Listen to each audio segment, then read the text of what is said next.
Hello and welcome, race fans, back to Primetime Racing TV. Back here tonight, I'm Brandon Krutz. Joining me tonight is Corey Silva, and as always, Corey Silva doubling as our tech producer every night. Here back with the Rivalry Racing League, the National Championship Series here with the Drive for Autism 200 from the Dover International Speedway. Corey, Dover always known for some tight, hard racing. How you feeling tonight? I'm excellent, Brandon. Thanks for asking. Obviously, we are at the Monster Mile tonight for 200 laps around the racetrack for the Rivalry Racing League here tonight.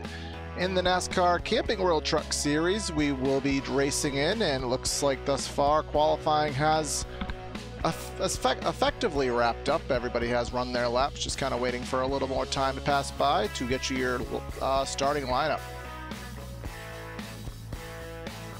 Only about 2 minutes left to qualifying. Does look like everybody turned a time. I believe most of these drivers, I think the drivers meeting just got done here, so these guys gonna head back to their trucks and get ready to get rolling here off the grid. Yep, so Monster Mile is race number 2 in the season number 2 for the Rivalry Racing League, our second race covering these drivers in their league. So excited for the first non-plate race we'll be able to see these drivers in. 23 drivers have decided to take time in tonight's race, so we have a pretty good size field for the 1 mile track in Delaware. Yeah, absolutely. It looks like 23 trucks turned a time here tonight so far, and that is the field here, so should be a really good show. 23 trucks waiting to go green flag racing here. About a minute left till these guys end up on grid. Yep, remember last week at Daytona, we were here for the Daytona 250 where Travis McDaniel won the season opening race for this league, so that was an exciting race at Daytona, but kind of getting to more the bread and the butter of what the schedule is going to be. These drivers are going to have to show their stuff on these difficult racetracks here at the Monster Mile, being no different. The weather conditions we will be driving in tonight, nothing out of the ordinary. 78 degrees in the air, 104 on the track, minimal humidity, minimal wind, so that is what the drivers will be facing as the ticker counts down, and we will be racing in a matter of moments.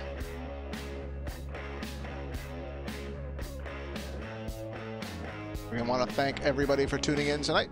Primetime Racing TV's coverage of the Rivalry Racing League. If you like the league, you like us, stay tuned every Thursday for the foreseeable future. We will be bringing you racing every single Thursday at 9 p.m., so stay tuned for that.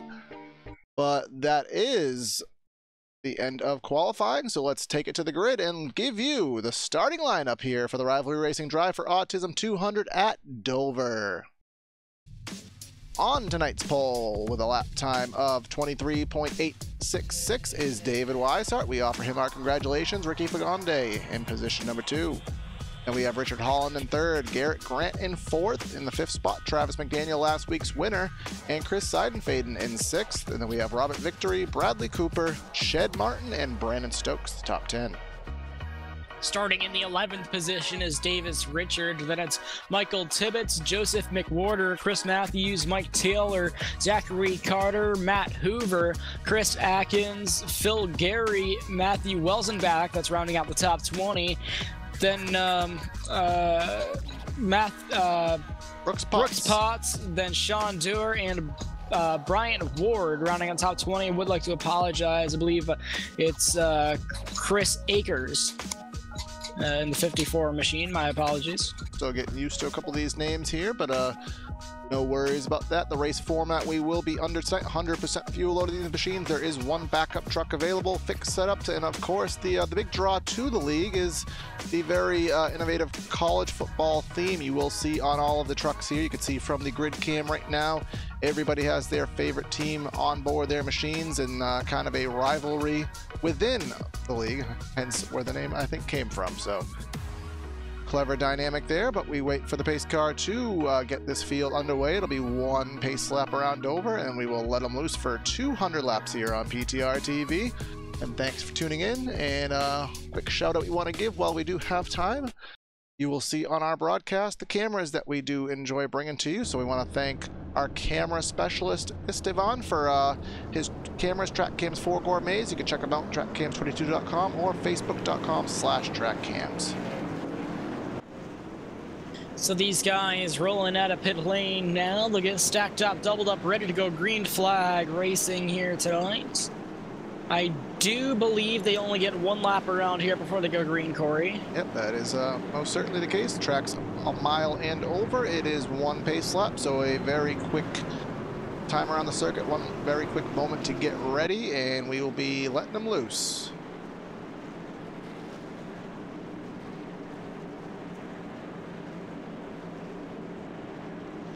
So these guys rolling down slowly through turns 3 and 4 at pace speed about 45 miles an hour, and they'll get ready to go green flag racing this time around here for the Drive for Autism 200 here at Dover. Pace car is in, waiting for these guys to hit the loud pedal. 21 on the throttle, David Weishart. Green flag is in the air. Yeah, and he got a heck of a jump over the field right now, out to about 2 or 3 truck lengths over second position right now. He will have the lead that he needs to get kind of in his rhythm. Ricky Fagonde in second, and then Garrett Grant has cleared for third. Down into turn number 3 this time by David Weishart. Got a really good restart, but right in his tire marks here is the number 20. A little bit loose down off of turn number 4 was the 20, but trying to play catch up here, pulling away from the rest of the field. Yeah, out to the initial start, leading the first laps of the race is the number 21, but there is some action going on amongst the field right now. You can see the battle for third is heating up, or rather fourth at the moment. Richard Holland hanging on to it. Last week's winner Travis McDaniel in the number 2 machine trying to get the run off turn number 4. Couldn't quite get it, but he is right to the back bumper. Heading down through turns 1 and 2 now. Pass for position here, Brandon. Chris Seidenfeld in the 62. Looks like he is trying to gain a spot over. Actually, I'm going to take that back, right, vice versa. Robert Victory passing Seidenfeld in the 62 here, so that is a spot for position that has changed.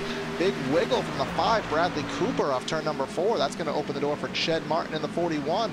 Also has Joseph McGorder in the 32 right behind him. Yeah, the 5 car got shoved up the racetrack now the 41 down there, almost looking to make it 3 wide down into turn number 3. The 32 thought better of that one. Now heading down through turns 3 and 4. Now 41 still on the loose side. That opens the door for the 32 as well, and now they got company from the 51. The outside at Dover has a lot of trucks getting loose off turn number 4 here. Obviously, these trucks are, everyone's going all out, trying to get the most they can, getting a little bit sideways, but the outside is not where you want to be here at Dover. You want to be right to that inside to gain these spots. So if you get stuck to the outside, you will go choo-choo-choo to the back of the train. Yes, that is my new phrase. All right, choo-choo-choo to the back of the train. Well, these guys kind of have a free train off turn formed 4 right now. Oh my goodness, Brandon, the camera shot we just had, every single driver sideways off turn number 4. It must be like an oil slick out there. Yeah, the coming off that banking, Corey, can be really, really tough there. The 51 had the biggest wiggle out of everybody, I think. He lost a couple positions there from a couple of guys on the high side. Close racing back here around mid-pack, the 14th position between the 9 car and I believe that's the Chris one Matthews, huge wiggle all the way down to the apron. He's going to have to hold that one. That's going to be a tight call. He will hang on to it still. Oh, still slipping, sliding all over the place. He's still not saved it yet. Chris Matthews has been in a 3/4 mile drift around Dover. Just now gets it as he is in last position. That was obviously a tough situation, but here we go. Travis McDaniel, last week's winner of the 2 machine. He is picking them off methodically here. He's back up to, he's up to the 4th position now as he just passed Richard Holland. He'll set his sights on Garrett Grant in the 42.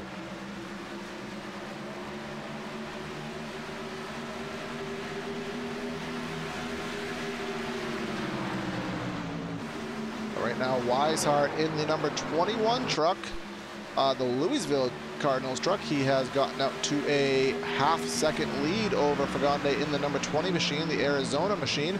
He is, you can see them already kind of moving up there. I think they're diamonding this racetrack a little bit, trying to get the run off the corners, and seems to be working. But here comes McDaniel again. He is hungry for these positions to the inside and clears Grant without much contest. Yeah, Travis McDaniel now up to the 3rd position here. Got your eyes set on 2nd and 3rd, 2nd and 1st place right now. Now, number 2 machine. Now, Corey, I gotta wonder if he's using up his tires. Either he is just that good, or as you said, Brandon, he is just maybe putting a little bit too much hurt on those Goodyear Eagles, and he may pay the price for it if we go green. But here comes a battle for the 4th position. Looks like Garrett Grant is on a way back in the wrong direction. He drops back to 5th. Holland up to P4. McDaniel's now up to 2nd place already. The number 20 machine. See if he can find a way around. He ducks low down the front straightaway. Not going to make it work that time by. Now dives it down into turn number 1. A power move down the bottom of the racetrack. He'll clear for the 2nd position. McDaniel started 3rd, and over the course of 12 laps has already gained 3 positions. He now has about 1.1 seconds if he is indeed going to have a run for the lead on David Weishart. Where David Weishart was the Season 1 champion for Rivalry Racing, as well as our PTR Pro Driver Clash winner as well. So off to a good start to 2018 for Weishart, but he's going to have to watch out. That 2 truck is getting bigger and bigger. Yeah, 2 machine. Travis McDaniel on a roll so far here tonight. Only lap 13 and 200. However, Corey, these guys still got quite a ways, and Weishart has quite the lead on the number 2 machine. Yeah, he does, Brandon. I was just focusing for a moment on Brandon Stokes in the 8th position. He was closing on the 62 of Chris Seidenfaden, and then he had a huge wiggle, lost a ton of time. He is just now getting back to the back bumper of the 62, trying to get another room at pass. Brandon Stokes in the 11 car, heading down through the corner now out of turn number 4. He does seem to be a little bit faster than that 62 machine. See if he can find a way around. Maybe gonna dive it down in. No, these guys, you're right, Corey, they are kind of diamonding the corner for sure. I am noticing that. Now, the 11 machine ducking underneath the 62 machine down the back straightaway. Not gonna happen that time. By can't seem to find a way around. And something that happens when you diamond the turns or you take these late apexes that the 62 is doing. Looks like the 62 may just let Stokes by, but I've seen it before. And oh, big wiggle from Stokes at the 11. But when you diamond the track, you go up in the center of the track and then you cut low on exit, but there are drivers as the caution comes out. Caution on the back straightaway. Chris 54 Akers, machine. and I see someone who has serious damage. Looks like the 50 machine. Oh, somebody else a little bit further ahead. That is Sean 24. Dower. Sean Dower has terminal damage. Hard hit to the inside wall for a couple of those trucks. Let's try to go on the replay and see what we can figure out here as we're focusing on the 24, as he seemed to have the worst of that. That was the 54 into the wall. 54 was into the wall, and that was Chris Akers, and that caused the 24 to really have nowhere to go, pile into the back of him. That obviously caused his terminal damage. On board here with the 24, you could see what he saw. All of a sudden, boom. By the time that 54 was in his sight, it was gone. He had no chance to get around it. So that is the first caution for the race. These guys made it to go 17 laps on the opening stint. So that is a good run. We can see how difficult it is to navigate Dover tonight. But here comes everyone down pit lane.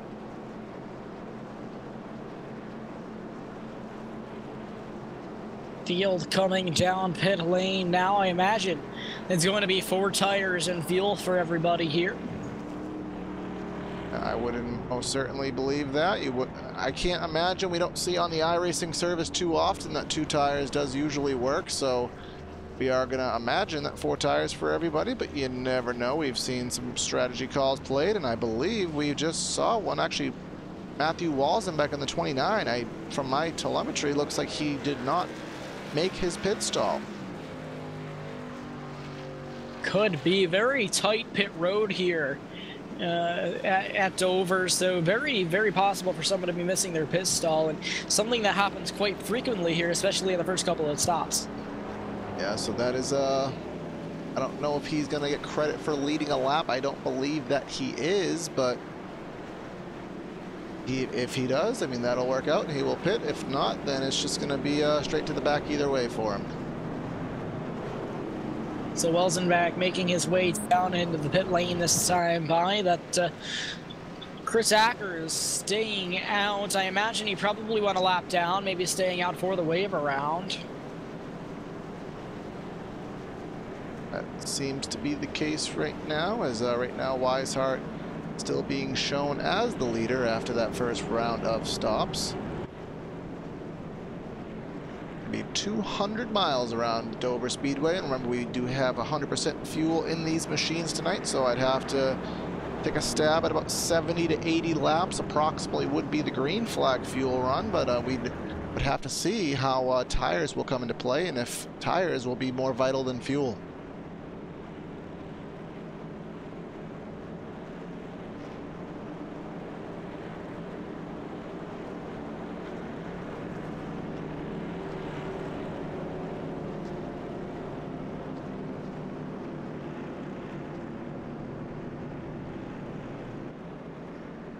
Should get one to go this time by, I believe so. We will see as the pace car does take it to, well, cross the start finish line. If the lights turn off, it will be going green. I don't see any reason why we wouldn't. It'll leave Weishart still leader, and everybody's still on the lead lap, as the 54 will have to suffice with those older tires, but he still will be on the lead lap.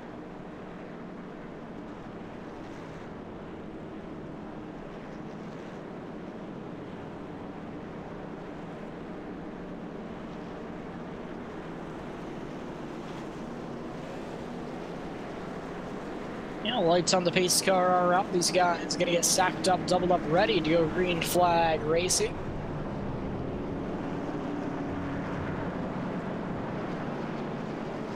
We'll see here if indeed that the 21 can get the same start he got on the initial start, because remember he pulled away quite easily there. He got the jump that he needed and obviously made the most of it, but we'll see if Fagonde can maybe time it a little better and stay with him.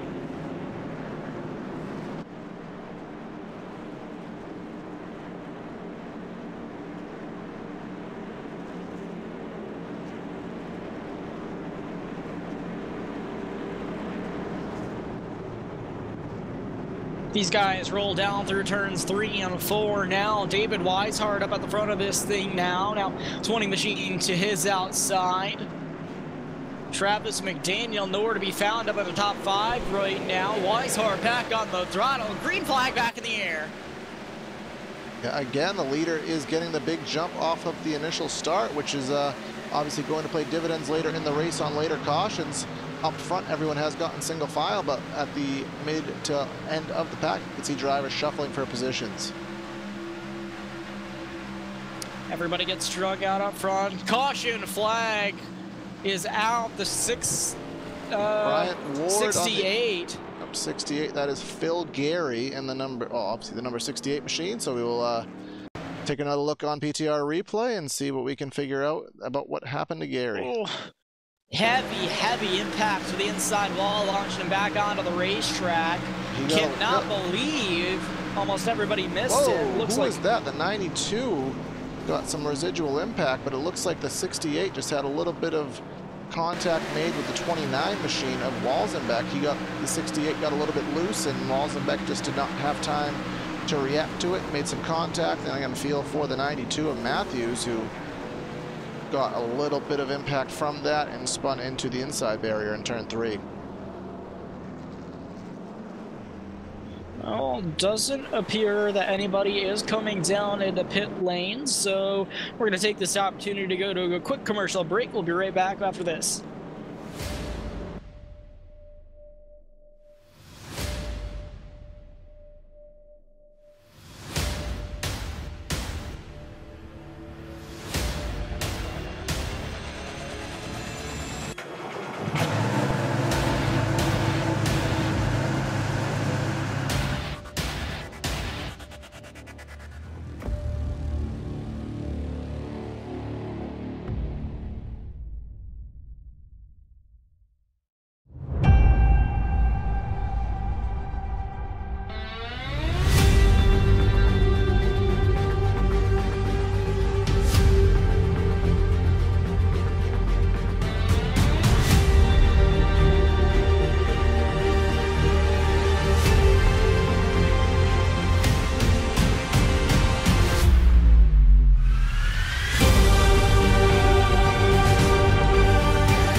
back here on PTR TV. Lights are out on the iRacing pace car, so in one lap's time we will go back to green flag racing. Still the same order up front. Weishart to the inside, and second place Fagande to the outside. And then in row 2 we have Brandon Stokes and Richard Holland. Just a note, Travis McDaniel, all the way back in 15th, I believe he pitted on that last stop, on that last caution cycle.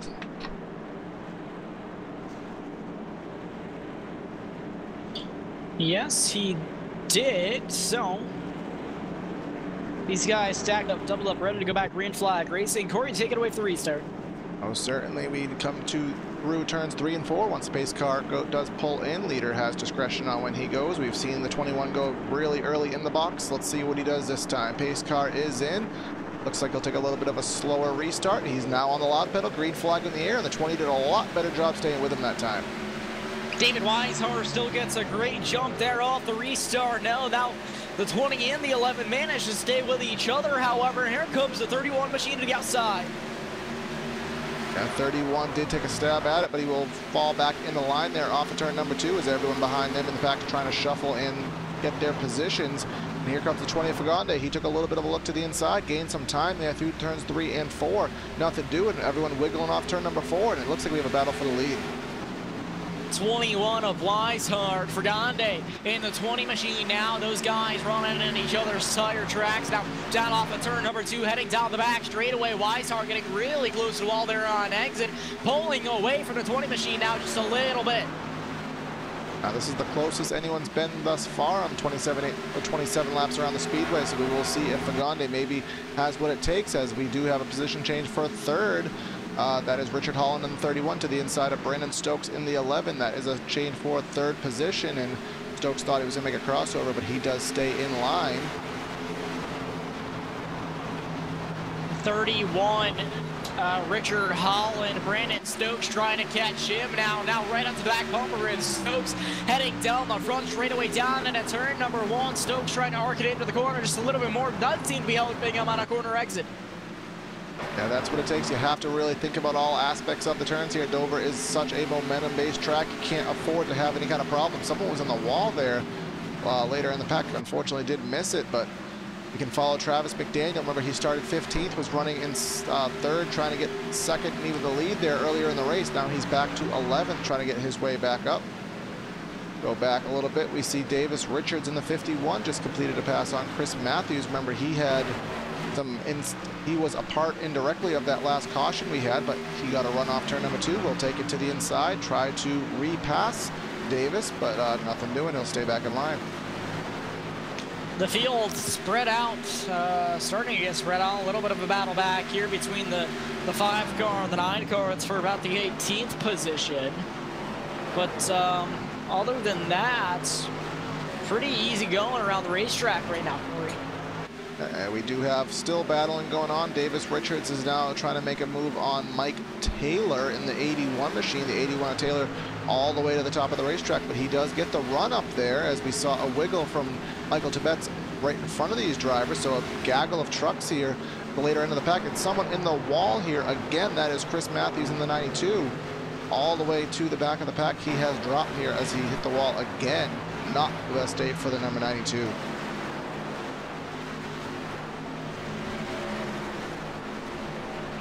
As we go focus on the battle we were just showing you, Sean Dower in the 24.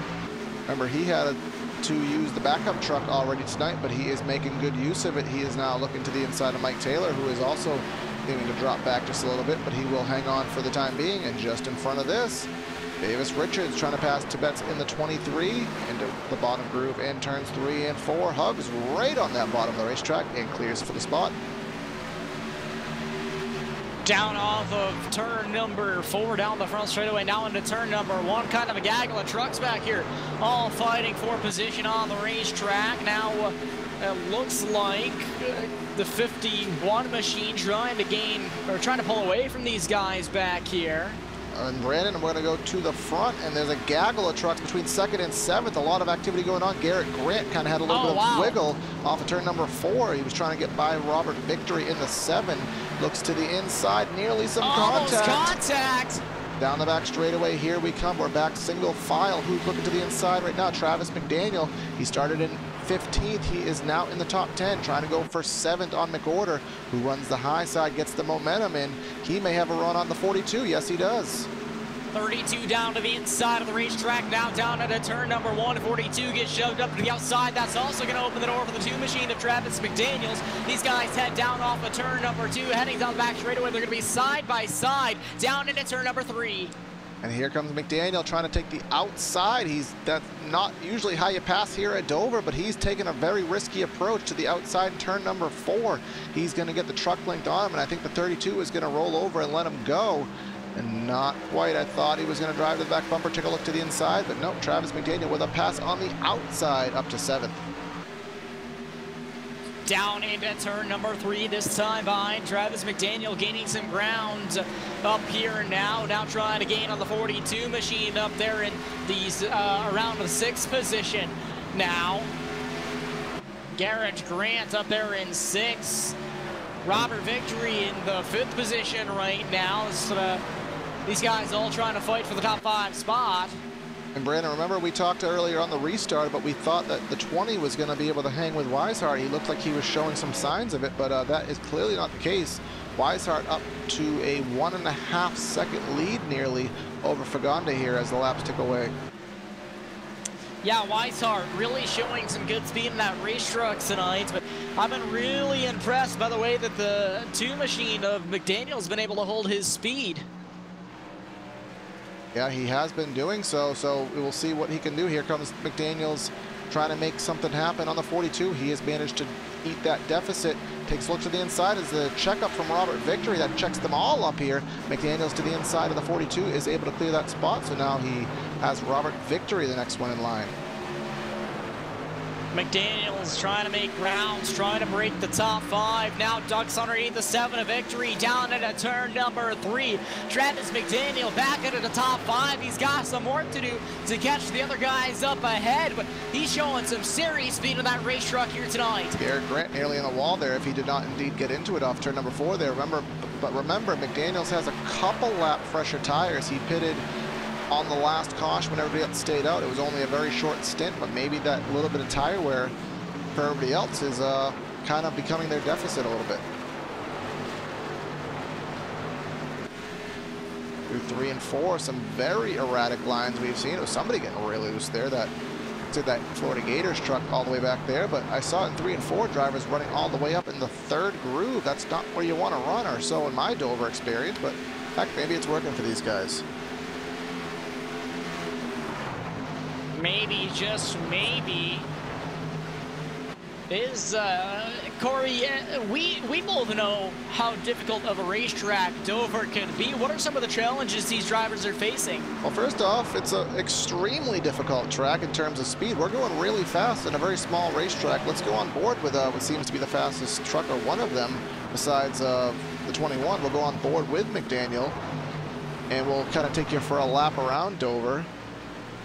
See, we come off turn number 4 here, up the hill a little bit because of the massive changes in banking here. You can see entering turn 1, a big dip as you enter turn 1. You go through 3 and 4, and then as well, 1 and 2, you exit 1 and 2, up the hill you go, and down the back straightaway, and then reverse effect. Entering 3, you fall down again, and McDaniel's really running right on that bottom track. He's not diamonding these turns, and again, exiting the turn, you go uphill both sides. Little bit of a wiggle down off of turn number 4 for that 2 machine, but he's trying to keep on the thrusters here, and he's catching the 20 machine now. And the lead, we just checked it about 5 laps ago, approximately, and it was about 1.5 seconds. He is up to Weishart, almost a 3-second lead, and we didn't get to catch this. I don't know if something happened to him, but Fagonde all the way down to 4th now, as Brandon Stokes has just passed him. Now Richard Holland is our 2nd place driver now. 20 machine looking underneath the 11 of Brandon Stokes now. Now 3 cars under a blanket for position here. 20 machine drifts up the racetrack just a little bit. That leaves room for the 2 machine. Contact back bumper to 20 machine from McDaniels. That will lose the momentum of both of those race trucks. They both had to save it down off of turn number 4. Yeah, very tight quarters racing here. As we said, it's a very difficult, very narrow, very fast track. There's kind of one main groove you have to run, so everyone will be fighting for it off, especially off corner exit. But in the center of the turn here, Fagonde goes all the way up to the top. I think he just admits, McDaniels, you're faster, just go for it. I'm going to try to learn from you. Yeah, McDaniels now up to the 4th position. Took it away from the 20 machine. Now he's got his eye set on Brandon Stokes in the 11 machine for P3. And we'll just bring up our lap tracker here, see which of the top 5 drivers is indeed the fastest and by how much, as we are approaching 25% distance in this race. Fastest truck on the speedway, without any shadow of a doubt, is the number 21. Second fastest truck was actually the 31 of Holland. And actually, I'm going to take that back because I read too quickly. The 2 machine about a half-tenth faster than all of them. I was just jumping the gun there reading my graphics, but yes, indeed, 2 machine is the fastest one on the speedway. Stokes, huge wiggle off of turn number 4. Wow, and he still gained ground on Brandon Stokes. I see smoke. Yeah, a little bit of smoke up ahead. It looks like it could just be an engine issue for somebody. It was Matt more Hoover, of a... the number 9, has expired his engine. He does have, looks like, some damage to that truck. We'll see. I don't know if we can see what happened to him, but could have either been, I don't know if he was involved in one of the earlier wrecks or not. Could have been overheating, but it does look like he has some pretty significant damage to that race truck. But Travis McDaniel, the fastest truck on the racetrack right now, time-wise, is catching the 11 machine very quickly. Brandon Stokes sees that number 2 machine growing very fast in his rear view. Yes, he does, and the deficit from McDaniels to the lead is about 3.5 seconds as the 11 is just slideways off these turns here. That is obviously going to get worse and worse as the tires wear.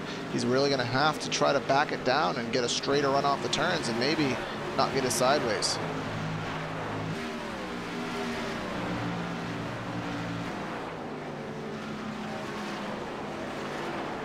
We are on the longest green flag run of the race. I believe it's about pushing 30 laps now that we have been green, and that's nothing in terms of the fuel load, but we can tell you that the times have dropped off about 1.5 seconds for these drivers since their best laps, as McDaniels takes it to the inside of Stokes off turn number 2. They will run side by side down the back chute here at Dover and into turn 3. It looks like the 11 is not going to lay down. He wants to give a fight on the outside groove.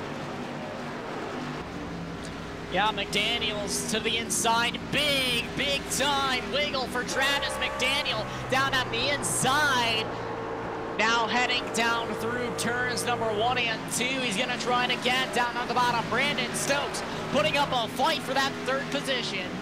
All of this 3.6 seconds behind David Weishart. All of it is about 2.5 seconds behind Richard Holland in the 31. So 3rd place is in its own little bubble here, as it looks like Stokes got a little bit better run off turn number 4, not as sideways, but just as we say that, I think he will just relinquish the position, so move the 2 into P3.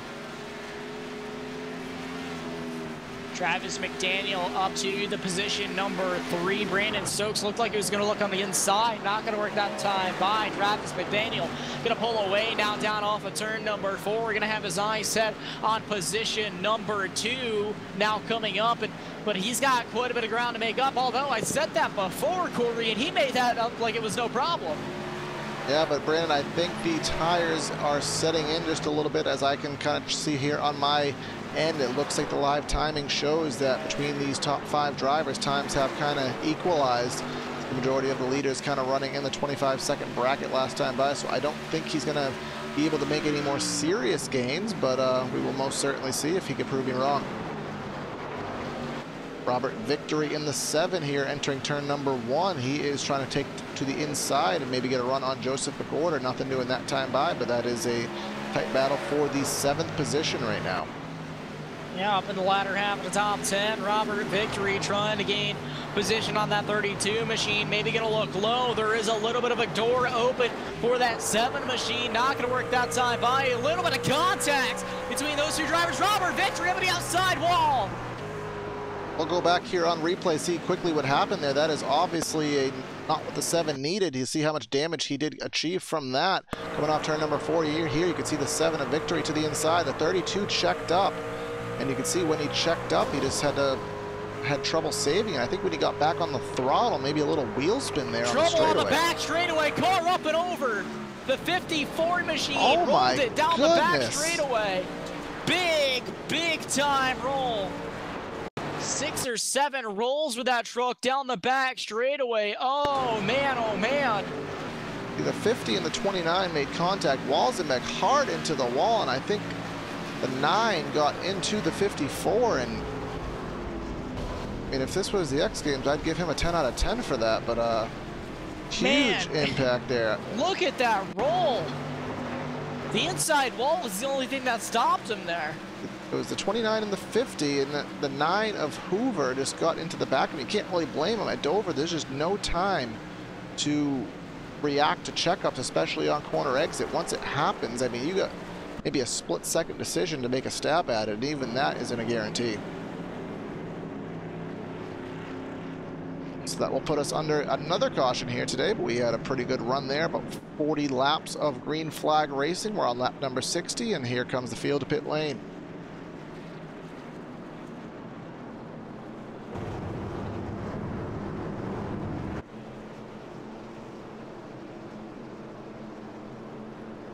Weishart, in a dominating performance here, has led the majority of the laps here tonight, so we'll see if he can get best pit stop, use that the number 1 pit stall to his advantage, and see if he can get the race off pit lane. Everyone come into their crews.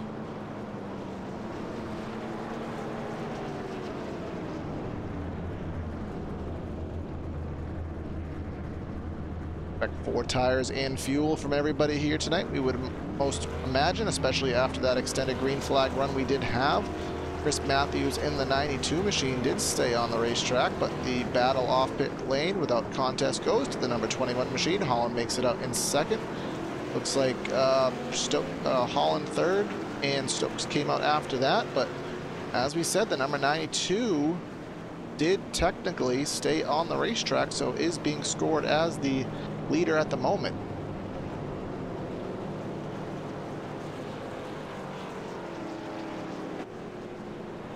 But he will come to pit lane, which will cycle the lead back to number 21 of David Weishart, who has dominated the race, leading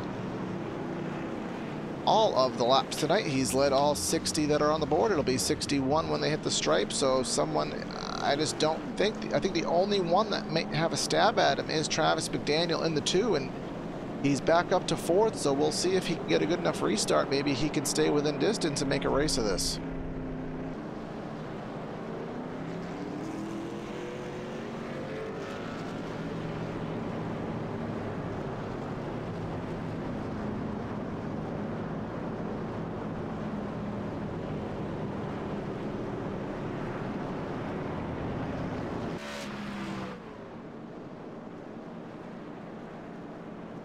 We want to thank everyone again for tuning in to tonight's coverage of Rivalry Racing League here on PTR TV. If you like what you see, we would most certainly appreciate a like and subscribe. I can see right now we are at 399 subscribers.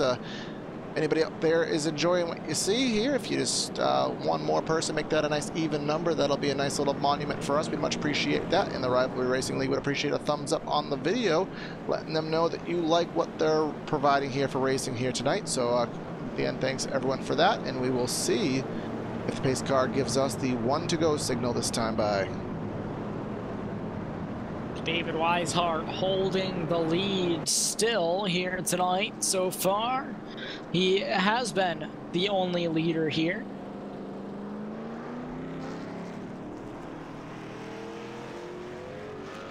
Still, of the 23 drivers that took the grid tonight, we still do have 19 of them being scored on the lead lap now. Last of those being Matthew Walzenbeck, who I believe had to get a backup car off, a backup truck on that last caution. So that'll be his safety net gone, but still in contention. 19 trucks on the lead lap, still 20 on the speedway. 20 trucks still on the speedway here. About a half lap. The 9 car is supposed to be waved around the pace car. There he goes. He's definitely not going to be able to catch back up on time at this rate. I'll see if the caution does go off or if it does get held for a lap, but he is getting put back on the lead lap, so that will be 20 trucks on the lead lap. Field is now coming into turn number 3, so he may get there at the very last second. But regardless of that, looks like we are going green this time by. They did not hold the caution for him, so this is the restart. Base car is in. We await for the 21 to get on the loud pedal, and there he goes. Green flag back in the air. 21 of Wystar got another good jump. Now Brandon Stokes trying to keep that third position in law. Travis McDaniel to the outside. Going to be side-by-side contact. Contact. They're wrecking down the back straightaway. Travis McDaniel around to the center of the pack. This is going to be the big one, folks. This is the big one at Dover here on lap number 64. Oh, no. They're still wrecking. No. Remember here at Dover, Sean Doerr, the one. Zachary Carter, Chad Martin. Travis McDaniel, hard impact. Remember, this is Dover, folks. There is not a lot of room to navigate here. Once you wreck, you're flung in between two walls. So there's not any room to really go anywhere. So let's try to find the source of that caution. Looks like the 11 of Stokes just washed up a little bit into McDaniels. They both kind of collided onto the back straightaway. And you can see once they stacked up, there was no getting around for anybody. We can see the 41 involved, the 24. Obviously, McDaniels, they were wrecking in the back too. The one kind of got some residual impact in there. So we don't know how many drivers still have their backup trucks, but they most certainly will be rushed. They will most certainly be rushed off the trailer here on this caution, we're assuming, as a lot of drivers take it to pit lane, obviously for some damage repair, but everyone who did make it through will carry on to the racetrack. So while everyone gets the hammers out and beats those trucks back into shape, we will step away momentarily for another side-by-side, so stay with us. Be back with you for the restart.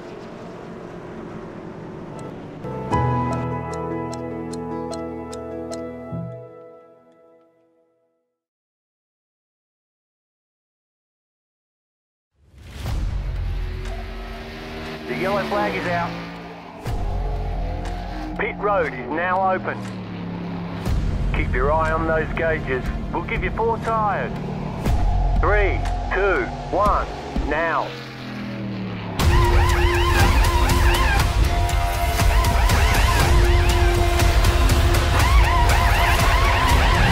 We're done. Get going.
Welcome back, race fans, to BTR TV here with the Rivalry Racing League, and well, we have a little bit of an announcement. We just hit 400 subscribers on the channel.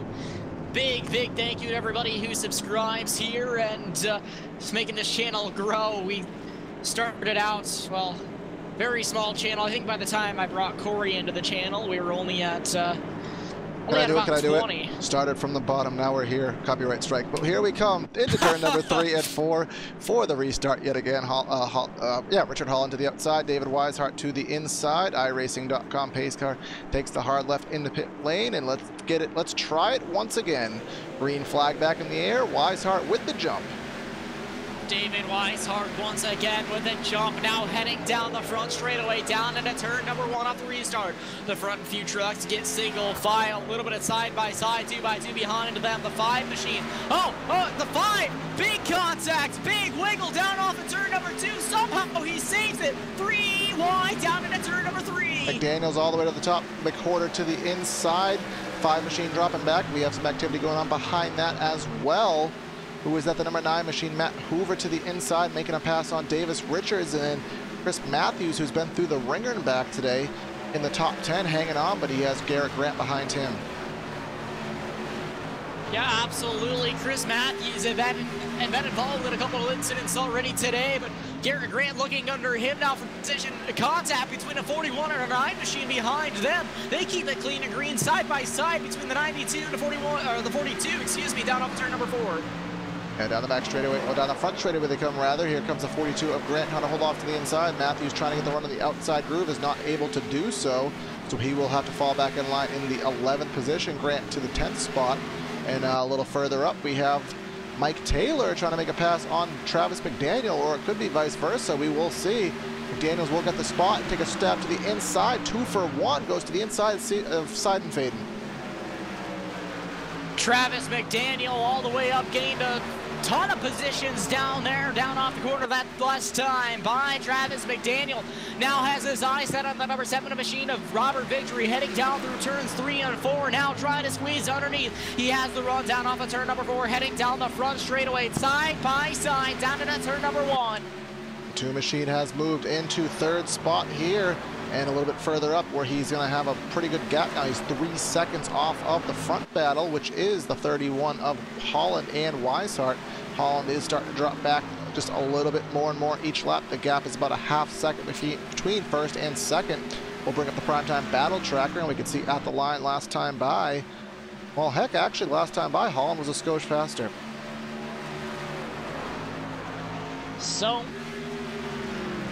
yeah, so these guys still trying to fight here, but everything got really spread out there. A couple of trucks behind this, kind of a gaggle of trucks back here around to the 5th position now. Now Mike Taylor taking a look, or trying to pull away from these guys. The 32 managing to pull away, 62 underneath the 7 of Robert Victory. Robert Victory losing some spots here in that 7 machine, trying to fight back on the outside. He'll do it that time by. Big wiggle for the 62 machine down off of turn number 2. Almost 3 wide for a split second there down the back straightaway is Pagane to the outside. Garrett Grant trying to go around the outside, so maybe the inside is maybe losing a little bit of momentum. It's getting worn in, it's getting hot. Maybe these guys starting to move up the racetrack here.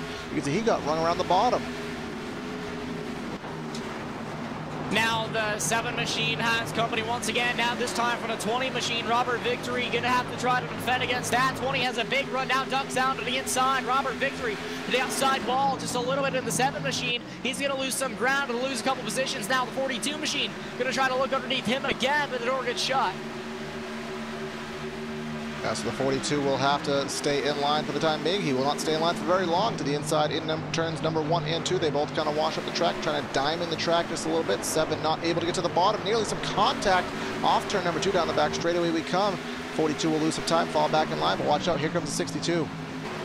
62 trying to look underneath the 42 that time by, not going to work, but the 62 does have a run now down on the turn number 4. Little bit of a wiggle from the 42 machine, but at the same time, a little bit of a wiggle from the 62 machine. Now the 92 maybe trying to play catch up back there. He's a couple car lengths behind. Did see a little bit further back, Brandon. We saw the number 29 rather, as dyslexia sets in. The 29 of Matthew Walzenbeck made a pass on the number 1 Zachary Carter. That was for the 12th position, as Matt Hoover, who has been up and down as well tonight, trying to get back to make some passes with these guys here. But we'll go back to the battle we were just following. Robert Victory is now under fire again from Chris Seidenfaden in the 62. Looks like he will clear successfully. Now Matthews has a shot at it. There was almost a little bit of contact between the 7 and the 62 that time by a couple of trucks trying to gain back here. The 29 looking underneath the 41. Now that's Matthew Wells back in the 29 machine. 41 is Chad Martin. Wells back will clear for that position now. Chris Matthews looking underneath the 7 machine of Robert Victory down to turn number 1. Door gets shut that time by Matthews, slips up the racetrack. And I do want to go up front, Brandon. We haven't really talked about this happening all race, but we do kind of have a battle for the lead about to shape up. Holland is about half a second back. That half second has turned into only about 3/10. Richard Holland back there in the 31 machine. David Weishart has led this whole race so far. We know Weishart has a ton of speed in that race truck here tonight, but it looks like Richard Holland trying to say something about that in the 31 machine. He's starting to gain ground just a little bit at a time. And we'll kind of bring up the lap time graphic again, see who is doing what. And last time by a 300th of a second, the 31 was faster than the 21.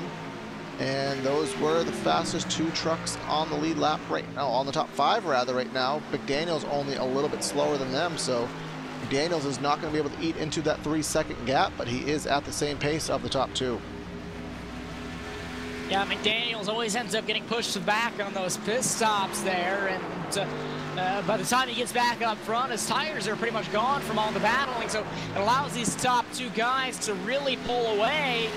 So now they're running the same pace. McDaniel's not going to be able to catch back up, but the 31 machine, he was catching up. Looks like he's lost a little bit of ground now down on turn number 4. And maybe he had found something for a little bit. Maybe he had just pushed the tires a little more than Weishart, but it looks like he is starting to drop back just a little bit. Not nearly as much as he has earlier in the race, but indeed not running as quickly as he was 5 or 6 laps ago. Yeah, absolutely. The pace has really dropped off this race so far, Corey, and well, we had the general struggles of this racetrack, but what tends to get more difficult here as the tires get old? Well, per the iRacing dynamic track model that we all know and talk about quite frequently, the inside groove, which is the most common one, is going to heat up, but it's not going to still allow the outside to be that much more competitive. You're still going to want to run the bottom, so kind of almost dirt track style. You know that the slick is there, but you really don't have a choice but to trudge through it. Yeah, so it looks like Weishart pulling back away from the 31 machine. That was short-lived, but you know, these guys still have a lot of time left here on the clock. Only on lap 86. Front straightaway, trouble on the front stretch. Between the 9 and the 1, things cleared up now. Everyone trudging along just fine as well. The 9 has some pretty serious damage. Yes, he does, but Brandon will go off turn number 4 here. We see Chris Matthews in the 92 trying to make a pass on Seidenfaden in the 62. Seidenfaden will take the outside, really up to the high side, out of the groove, into the loose stuff, but seems to be getting a good run up there, nearly into the fence, in the fence off turn number 2. That'll allow the 92 and the 29 to clear him. 29 into the inside now to the 62, lost a ton of momentum there. Now the 92 does clear. Now the contact between the 1 car, a couple of cars, the outside wall. They're in the wall, to the inside, that they, was the 1 and the 7. They both save it. Yeah, they both did manage to keep it straight, so let's go on replay and watch what happened there. Going through 3 and 4 here, watching the 1 and the 7, and it looks like just as the 1 was not clear, and that just shoved them both into the track. The 7 got the worst end of the wall contact there, but they will both continue on. Yeah, those guys both continue on. Pretty significant damage for both of those race trucks, however. Lost a lot of ground. I think the 7 of Robert Victory may have gotten the worst of that. Yeah, but we did stay green, so if there is any kind of serious damage to that machine, he will not have the opportunity to get it fixed until we have another yellow. So as we have somebody smoking there on the back straightaway, that is the 5 of Bradley Cooper. He will get to the inside and be able to make it into the pits, but Again, that will potentially be the end of the race. We don't know if he has a backup truck. Caution flag is in the air. 29 machine. Chris Matthew Matthews. Welzenbach and the 92 of Chris Matthews. What hasn't Matthews been involved in is probably the better question at this point. Wow. Go here off turn number 4. You can see a big wiggle from the 92 all the way to the inside here as we go through 1 and 2. Welzenbach to the outside. Oh, contact. Yeah, the 92 drifted up the racetrack a little bit. And the 29 gets it sideways into the inside wall. They both have a pretty heavy contact for Welzenbach. 92 seems to have maybe gotten away with it. I think they both may have, but still some damage on both ends to report, so not the outcome either of them wanted. You can tell how hard Dover is here on the longer runs. People are having trouble controlling their cars. Trucks, rather. Ooh. I would like to point out, before these guys head in, it does look like a couple of guys have gone out of the race behind the wall. Phil Gary out of the race. Looks like Michael Tibbetts out. Brooks Potts is out. Chris Ackers is out. Sean Doerr and Bradley Cooper also out of the race. Attrition is setting in here at the Monster Mile. The Monster is kind of eating some of these drivers alive, but the top drivers are still in the race with clean trucks by the looks of it, and they will come down pit lane. David Weishart, the first one in, going to be the first pit stall at the very end of pit lane.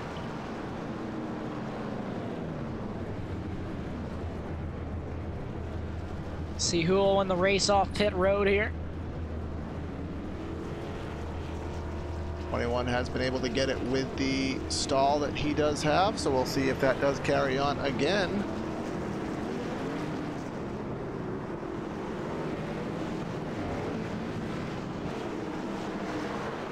Weishart gets out first. Travis McDaniel out second of pit lane. He's going to be starting on the outside of Weishart. We've seen that that hasn't always worked out well, but I mean, this is the best position he's had since the beginning of the race, so I bet he will take it regardless. He's been playing from behind all race, has not been able to make any stabs at the lead. Remember, he was made a pit stop, dropped back to 15th, got himself back to the top 5, but this is going to be the best shot he has to maybe take a stab at the lead and ruin the perfect race for the 21.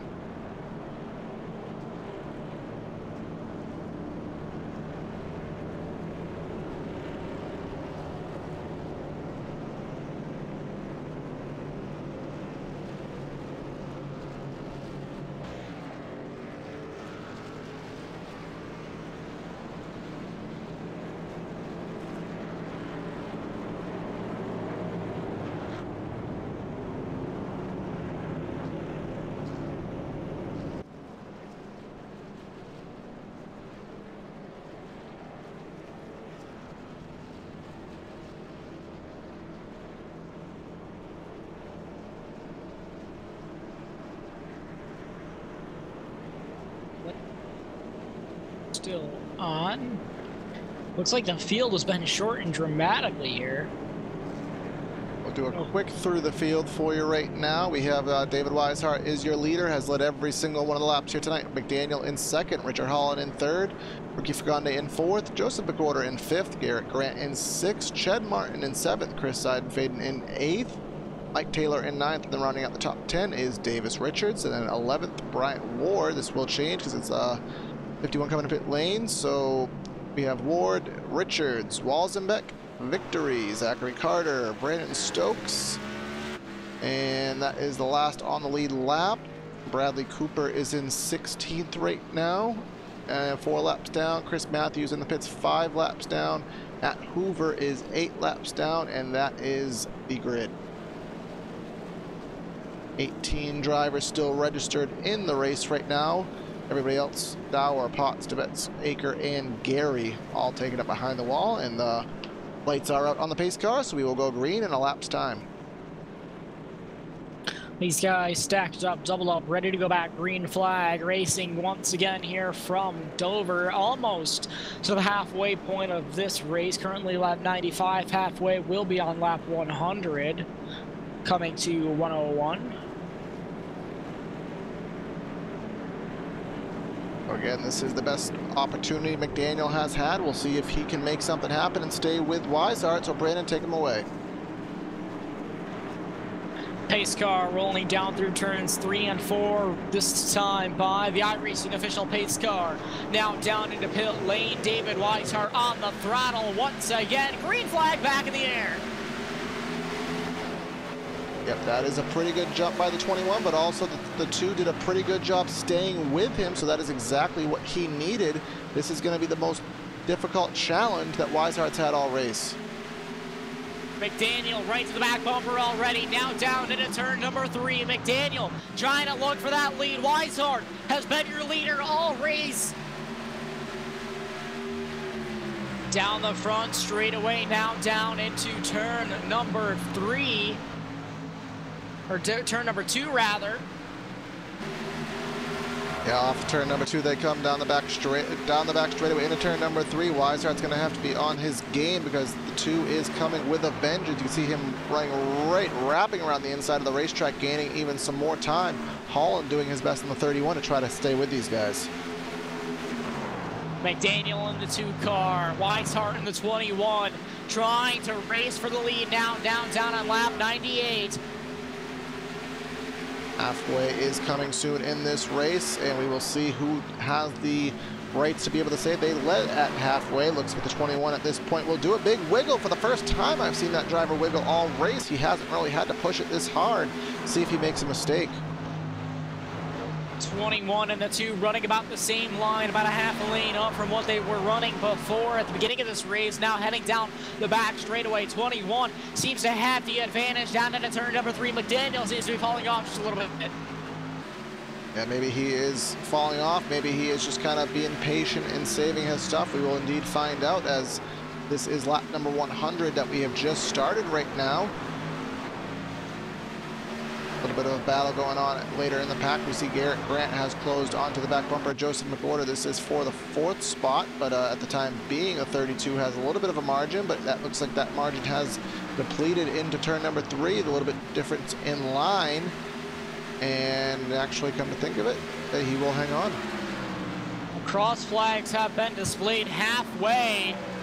Has been displayed, Corey. So halfway down, halfway to go now, and the 21 machine now keeping a pretty steady pace on the 2 machine here up front. Looks like the battle's still going on more towards the back.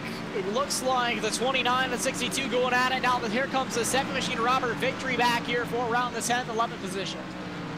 Yeah, these drivers going at it. The 7 of Victory to the inside of Side and Faded in the 62. We've seen this is the trouble spot all race. Drivers have not been able to hold side by side on corner exit. They will be a little bit timid with each other and allow the 7 to clear with relative ease. So move Victory up to the 11th position. And who is that? Zachary Carter is next in line to try to pass the 62.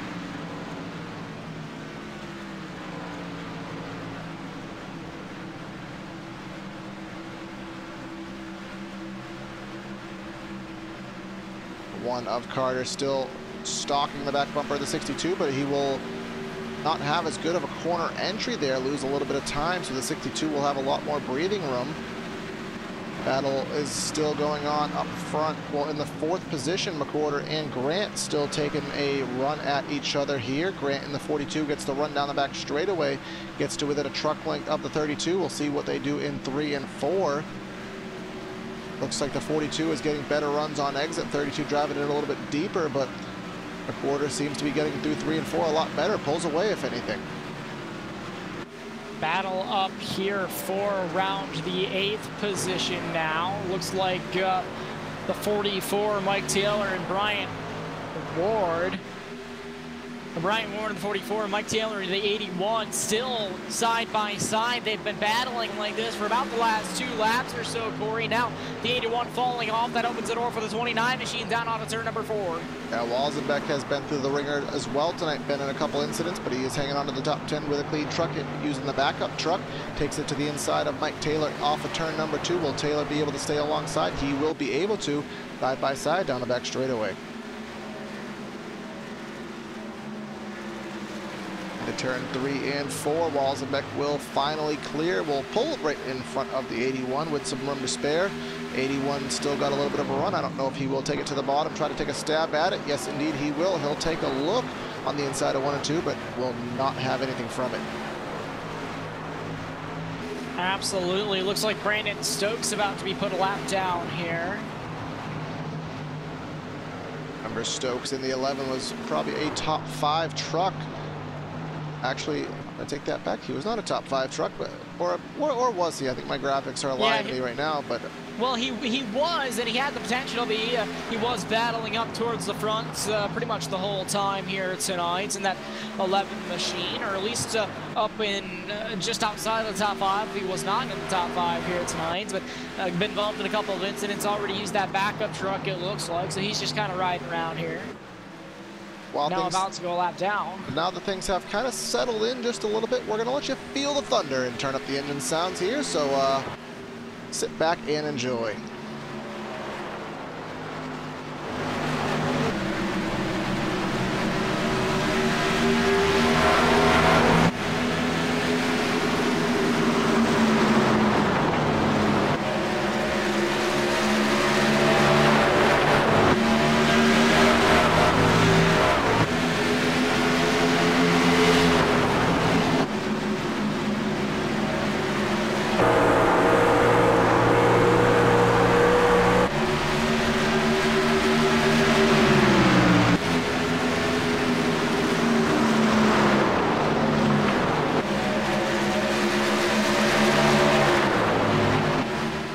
Cut back from that as we have a battle for the lead for the first time here tonight.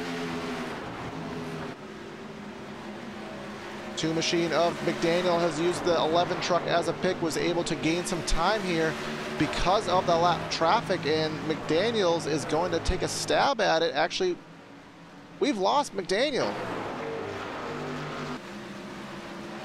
We've lost the 2 machine. The 2 machine, yeah, he's gone. I don't know. Remember, we are racing in an internet world, and the 2 seem to be having a little bit of internet connection, but nothing of connection issue, nothing that was really reportable, but all has gone to nothing all of a sudden, and the 2 is out of the race at the moment. It hasn't shown him as dropped yet. Oh, here he still has the opportunity. He is in front of the leader right now.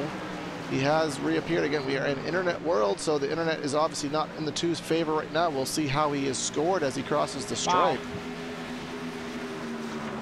He is scored as a lap down. He is now scored in 13th position right now. I believe he's being scored tail end of the lead lap because of that. So that is awful. That is a very tough break. This is a league that will kind of try to fix this problem the best they can. If he was to lose multiple laps and we did get a caution, they would give him benefit of that one time and give him back the laps that he lost because of that issue. But at this point, Brandon, he's still on the lead lap. He just lost all that track position, and the 21 can breathe a sigh of relief.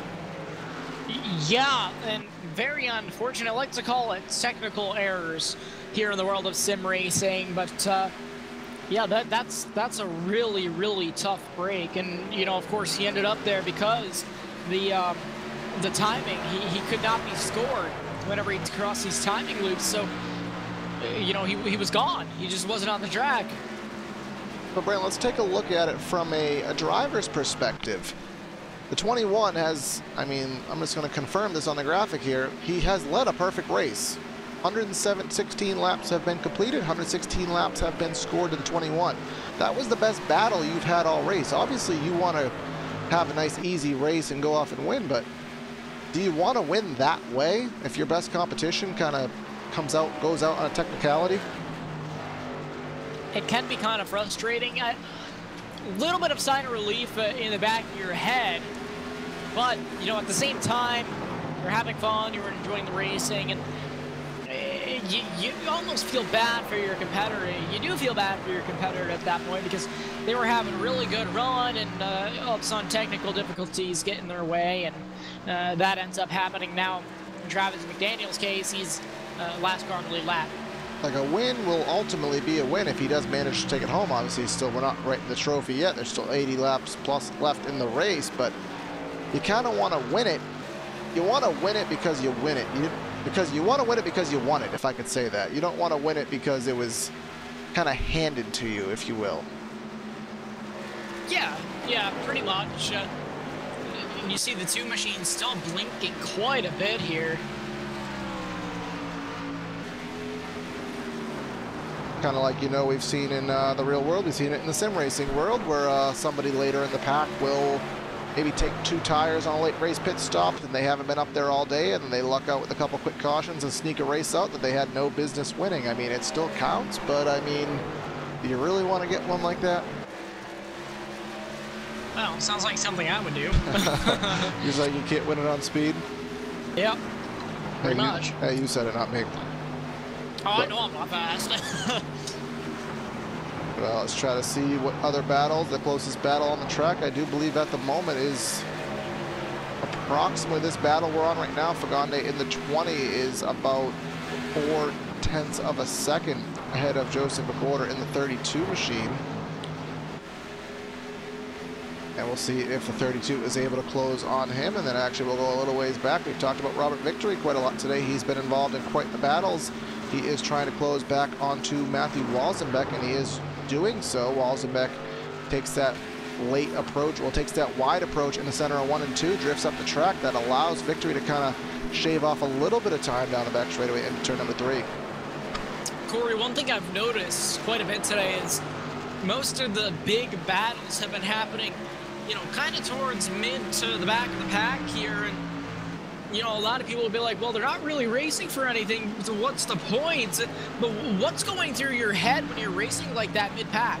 Well, when you're in the driver's seat and you're engaged in a situation, you're engaged in a battle, I mean, that battle, in your opinion, in your mind, you're pretending that battle is for the win. If you see that truck in front of you and you know that you're faster, your goal is you will pass that truck. You want that spot as badly as you can. And you never know, at the end of the season, that 1 point could be the point between getting in the playoffs, could be the point between getting the championship. Absolutely, very well put. As we see the 7 Robert Victory diving underneath the 29 machine this time by will he get clear out of turn number 4. Victory gonna take that position away from Walzenbeck.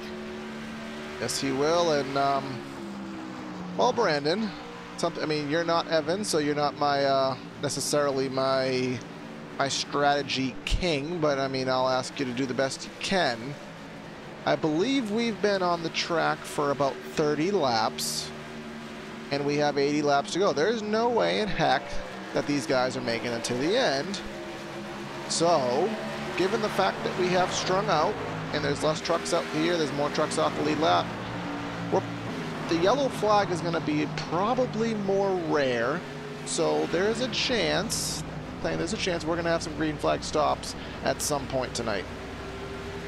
Yeah, absolutely. Car smoking in front of these guys. He hit the inside wall. Really, oh, Brandon Stokes head-on hit to the pin wall. No caution. And that precedes, that kind of, I mean, unfortunate for the 11, but that kind of leads me into kind of a point I was just about to make. So, pit entry. Sorry that you had to be the example, Brandon, but you did a very good job, Stokes. That is. This is. Yeah, pit entry is very difficult here, Corey. This is the most difficult pit entry on the NASCAR schedule, and I can say that with utter confidence. You can see here. I mean, look at the banking that they got to come off of to get into that pit road. A very narrow apron. The pits is right there, so I mean, if you want to take it with any kind of speed, you literally have to turn off the banking at near full speed and slow down to 35 miles an hour right at the start of that pit wall. Yeah, and you're talking about going from 140 miles an hour through the center of the corner to 35 miles an hour within just a few seconds. It's, you know, absolutely absurd, but somehow these guys always manage to do a really, really good job of it. And McDaniel, I'm sorry, Weishart, huge wiggle off turn number 4. Here comes Holland for the lead. For the lead. David Weishart now has some competition side by side down the back straightaway. Here comes Holland to the outside. Richard now Weishart making his way down into pit road. And I wonder if that was strategy or if he just kind of decided, hey, I just got passed, I'm going to pit right now and make the most of it. Or if we wonder if he was planning that. But now that McDaniel, I keep saying McDaniel, now that Weishart has pitted, let's see when that drags Holland in, because he's not going to want to lose all that time on older tires. Weishart had a very conservative pit entry there for the first time into pit road. Holland stays out once again, that time by. Now Holland is running about 2 seconds slower than he would be on fresh tires, so Weishart will be gaining effectively those 2 seconds on him every single lap he stays out. So how long does he want to really push this? I would say not that long. I would have personally pit just after your leader did. Every single lap he stays out. He's lost 4 seconds right now. Just think of it that way. Every single lap out right now is about 2 seconds that he's going to be losing once he decides to pit. And he will obviously have a little bit fresher tires than Weishart once he does end up pitting. But will he have enough time to make the most of them and gain all of that time back? That is the million-dollar question. Holland staying out. A lot of these guys have already pitted. Holland staying out for as long as he can. Now Fagonde has still remained on the speedway. We have Bryant Ward in 3rd, Robert Victory in 4th, Ched Martin in 5th, Zachary Carter in 6th, and then Travis McDaniel technically still on the lead lap in 7th. And besides that, Athan Back has already come to pit lane. So your leader, Richard Holland, Weishart gave up being the leader for every lap here to come into pit road and grab some 4 fresh fuel goods and some fuel. I honestly don't know how far these guys can get on fuel, Corey. I mean, we most certainly can go. I mean, at this point, the end of the race is not a question. They can go. Someone smoking down low. Looks like an engine. We've had so many engines going here tonight. We have. That is Ched Martin in the 41 machine. He has expired his engine, was running in the 7th position, so I don't know if he has a backup truck or if this is going to be the end of the race for him, but up front in the lead, the 31, I mean, with all surprise to us, still turning laps. I mean, he does have Weishart trapped a lap down right now. Weishart on the racetrack is exiting turn number 2 right now. And Holland is just now getting the stripe. So Weishart is a lap and a half down. So, I mean, if there is a caution right now, the 31 is going to make out significantly. But if there's not a caution, which, I mean, I'm more on the side of right now, I mean, pardon my French, but I think he's kind of screwed. I would have to agree, Corey, and I wouldn't put down the idea of there being a caution. However, I've already seen some really hard racing just out of the time that these guys have been out of pit road, some really aggressive moves being made on these fresh tires, but I just don't see it happening right now. Yeah, the field has thinned out. We are so spread out amongst this entire Dover International Speedway that it's going to be hard to have the kind of wreck that you need, the kind of situation to draw a yellow flag. So, I mean, we will see. I mean, I've seen strategies work that I thought had no idea would. We'll see if this works for the 31. Brandon Stokes to the inside. Stokes is, I believe, going to get a lap back now. He may have been 2. Oh, he's multiple laps down, so gets one of them back, does the number 11, but... I'm watching, Corey. I'm really hoping that the 31 machine doesn't end up being the caution. He's had some really, really close calls here with a couple of these lap cars passing them to get their lap back, or one of their laps back, and there's actually been some contact between him and a couple of those guys trying to get around him, so he's got to be careful. Yeah, last time by, a 26-1 for Holland, and we'll compare that to Weishart, who had a 24.2. Fastest one on the speedway last lap was actually McDaniel at a 24 flat, so an entire 2 seconds slower. So, I mean, I just imagine, like we said, 2 seconds a lap, 2 seconds a lap. Right now, it's been 10 laps since Weishart has pit. So, I mean, rough estimate there. He's already lost 20 Trouble seconds. Front straightaway. Couple of cars involved. No caution. I don't know how. The two. That's Travis McDaniel involved.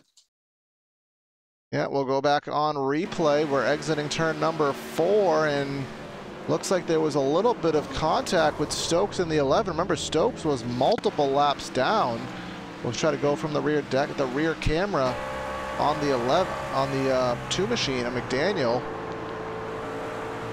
You can see here the 11 had the run to the outside, and I think McDaniel may have been on older tires, and the 11 wasn't expecting him to get slower there, but I mean, unfortunately, that was a lead lap car that he just took out of the race. I don't want to blame fault there, but regardless of that, that may have took McDaniel out of the race. I was worried about that, and not just with Stokes. I was really worried about that. I was really worried about that in general, just between any driver on new tires and the old tires. Yeah, definitely the speed difference, as we said, about 2 seconds a lap slower on these older tires right now. So that is, if you, depending where you do catch them, that could be a huge situation you're going to have to get through. But still, the 31 is just, he's still going. Yeah, Richard Holland. He's made it this long, but there will come a time where he has to pit, Corey. And when that time comes, he's going to be very, very far behind. And just let's think of it this way. Well, first off, Fagonde in the 20 still hasn't pit either. He's still out there in second, but here we come in the camera, Brandon. We can see it. McDaniel, I'm sorry, I keep saying it. David Weishart, I do apologize, David. David Weishart is in the picture here. He is about to get his lap back. So think about it this way. When the 31 does pit, he's going to lose. He's going to be a lap down. Yeah, he's going to lose probably 2 laps just because of how slow pit lane is here and how fast the laps are. Caution! Caution! What were we no way! What were we straight away. What were we talking about? What? Who were we critiquing on his pit strategy? What was that? The 42 Garrett Grant around on the front stretch. Contact between him and the 7 of Robert Victory. Yep, 7 of Victory just got down the track into the 42. So we are just going to be quiet and pretend that we know what we're talking about, because Richard Holland looks like a superhero right now. He most certainly does, so... Wow, congratulations to Richard Holland. He is going to be in an extremely good position right now because of all this. Wow. So here comes your lead lap cars to pit road, aka 31 and the 20.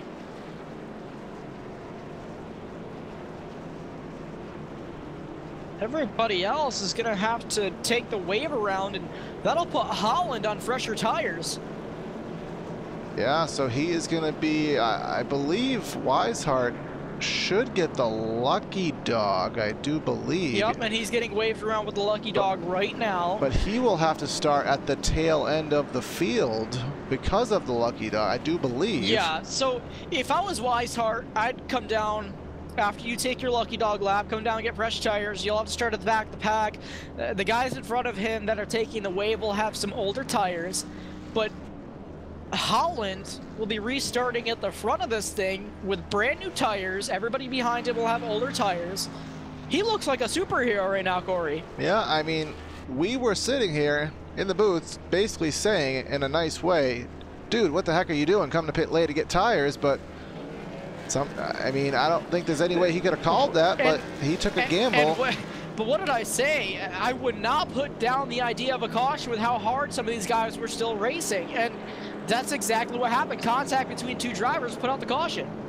Yes, it did. So let's see. Let's just kind of shake out where this is going to leave the field once we can kind of assess. Once everyone's kind of cycled through, we'll see who is in what position and on what lap.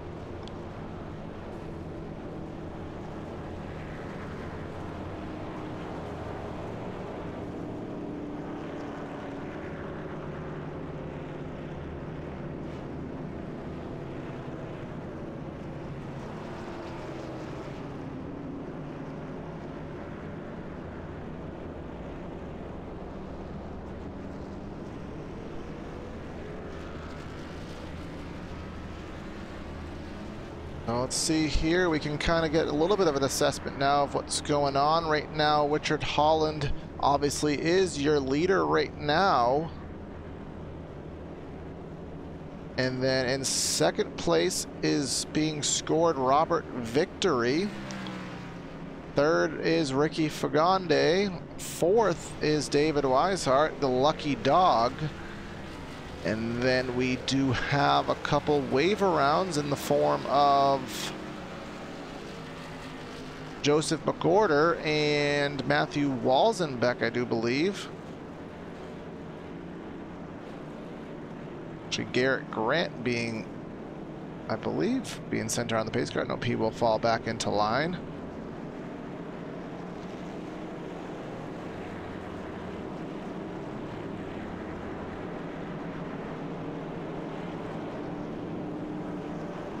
So Richard Holland, crazy strategy, played out pretty darn well for him, Corey. Yeah, you can say that a couple times, because I didn't see that coming, as I don't think any of us did. But heck, that's what racing's about, man. You expect the unexpected, and you can see here the field has been dwindled down to almost nothing. But we do have lap down waiver rounds and such, trying to catch up with the field as we're on the back straightaway on one to go. These guys stacked up, doubled up, ready to go back. Green flag racing here.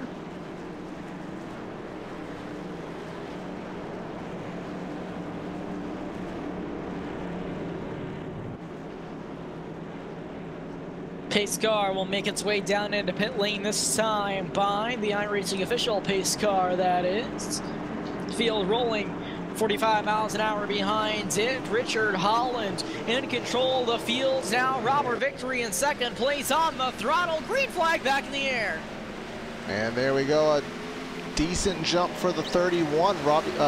Ricky Fagonde in second, right to the back bumper. We'll see what he can do. He hasn't really shown the speed to compete with these guys, but can the 21 get to the front in time before the 31 can check out? The 31, Richard Holland, now in the lead, 21 behind him.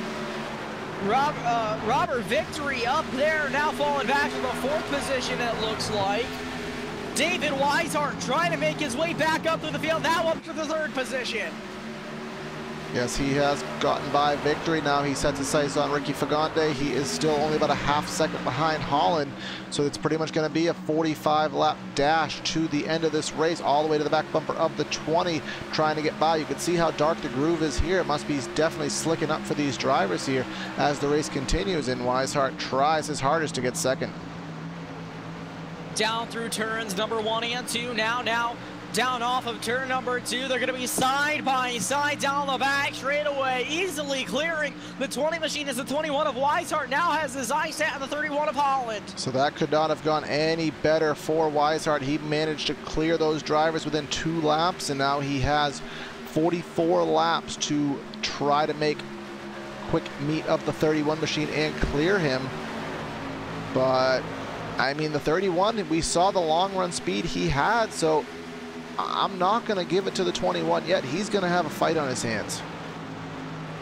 Absolutely he will, and I think if I were Weishart, I'd save my stuff a little bit right now, not really worry about going for the lead quite yet, and just try to catch him on the long run. Yeah, that'd be a very good call. That you're only about half a second back now. That's not really much time at all. Just kind of figure out what the 31's doing, where his weaknesses may be, where you may be gaining, and some serious gaining off turn 4. That time the lead was half second. Now it's down to just over a quarter of a second. As let's see here, looks like the 31 is losing that gap. The 21 is on a mission. Weishart trying to get that lead back. Richard Holland up front of this thing right now on a pit strategy, a big time pit strategy, but we know he can hold the lead. We know he can battle up front with these guys, and David Weishart trying to hunt him down. Weishart hooking the bottom of the racetrack. The 31 kind of washing up just a little bit in the turns, maybe trying that diamonding approach, but it looks like that is working for the 21 more at the moment. Takes it to the inside yet again. That gap, which was a half second a couple laps ago, is completely nothing. Here we are, battle for the lead, folks. David Weishart right onto the back bumper to 31 now down through turns number 1 and 2. Looks like Weishart trying to run as low as he can on the racetrack. Now the 31 machine heading down into turn number 3, now through turns 3, now down into turn number 4. Weishart slips back just a little bit, trying to get the run off. 40 laps to go this time by. Nearly into the fence was the 21. And something, Brandon, I caught the last time by. Weishart got the apron a little bit. He's trying so hard to hook the bottom that he indeed hooked the bottom.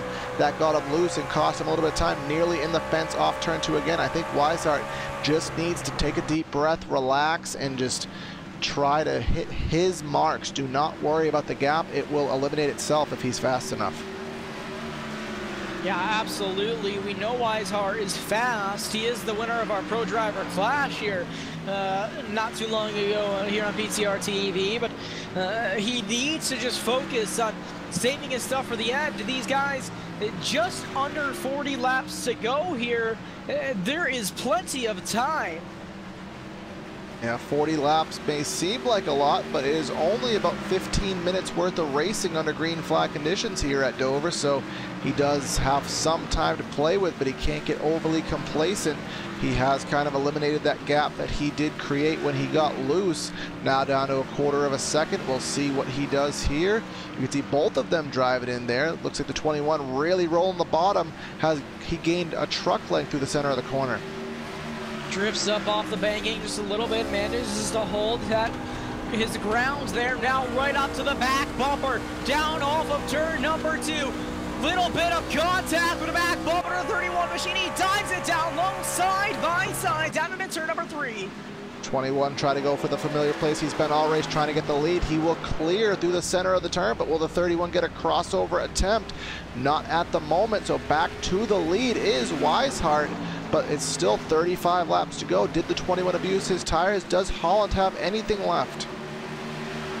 Holland, the best thing he can do now is sit back and wait for a mistake, save his stuff. We know Weishart was pushing hard to try to get back to that lead. Does he have enough of his tires left? Based on what we saw at the very end of that last run, I would not be surprised if he did, so I'm not writing him down yet. And you can see here, he's not falling off. He is staying right with Weishart. Maybe he's trying to stay in the bumper of him, try to stay in the rearview mirror, cause him to make another mistake.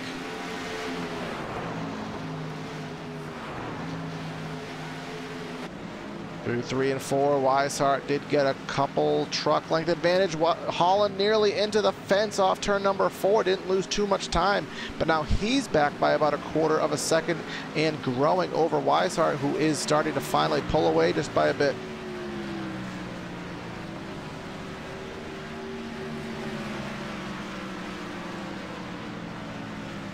while things have settled down just a little bit, I think we can give you a little bit of a through the field now after all the calamity has ensued. We'll let you know where your drivers are running, at least the top 10 at the moment. Weishart back in the lead, has led 133 laps today. Richard Holland in hot pursuit in second. We have Ricky Fagonde in third.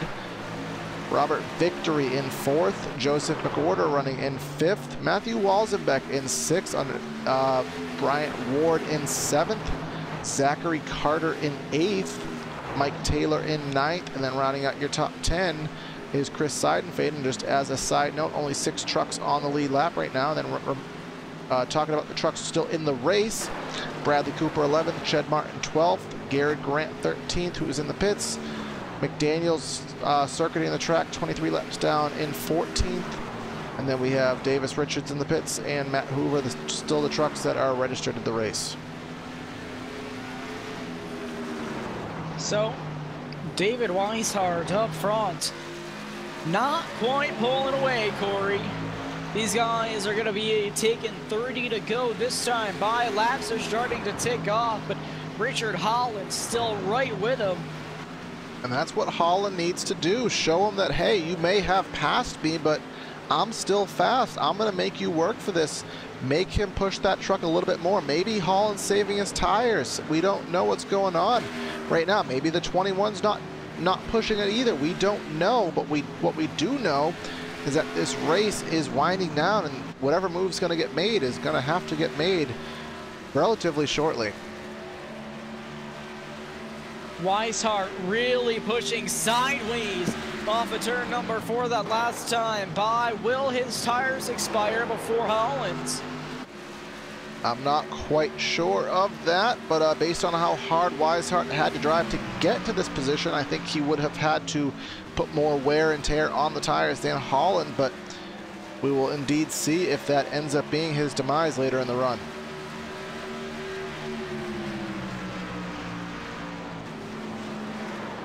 So, down through turns 1 and 2 now.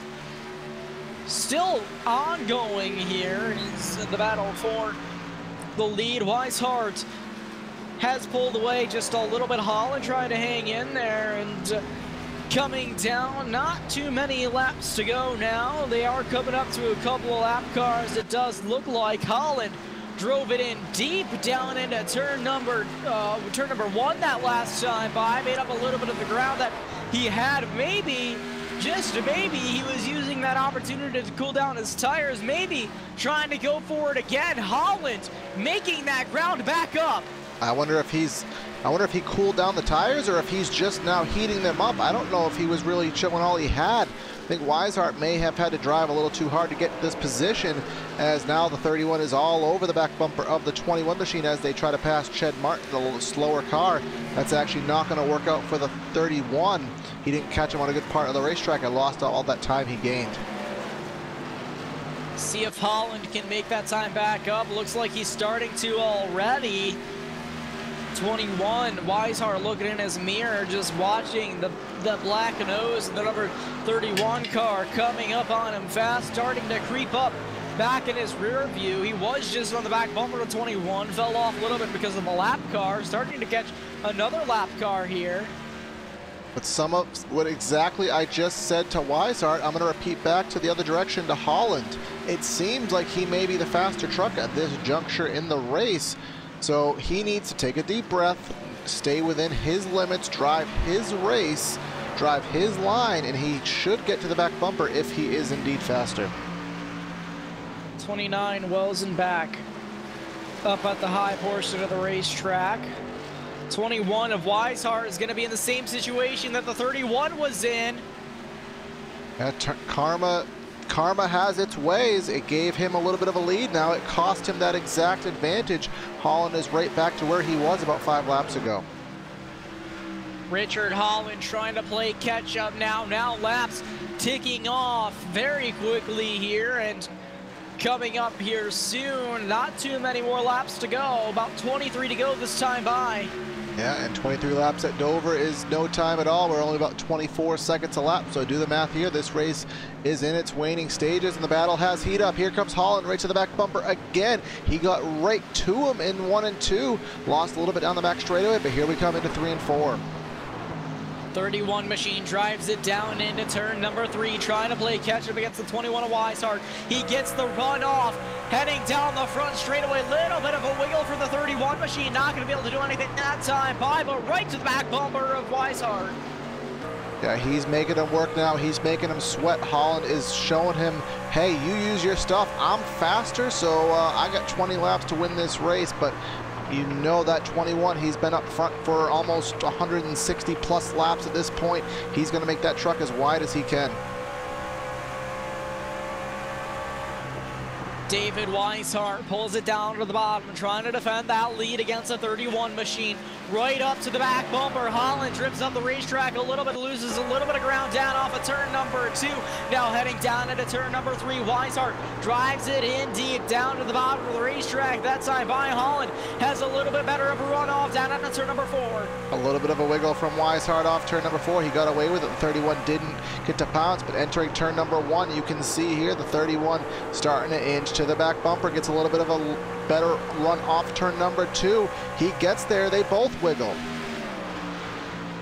Down into turn number 3 this time by Holland. Slips back a little bit on the corner entry. He makes up his ground down on corner exit. Not really diamonding the corner, but he does. 21 on the wall. Oh, Weishart into the outside wall. The 31 gonna pass him with ease. What did the 31 do? He got all over his back bumper and he made him make a mistake. We'll go back on PTR replay, see what happened in this battle. See, we're in turn number 3 and 4 here.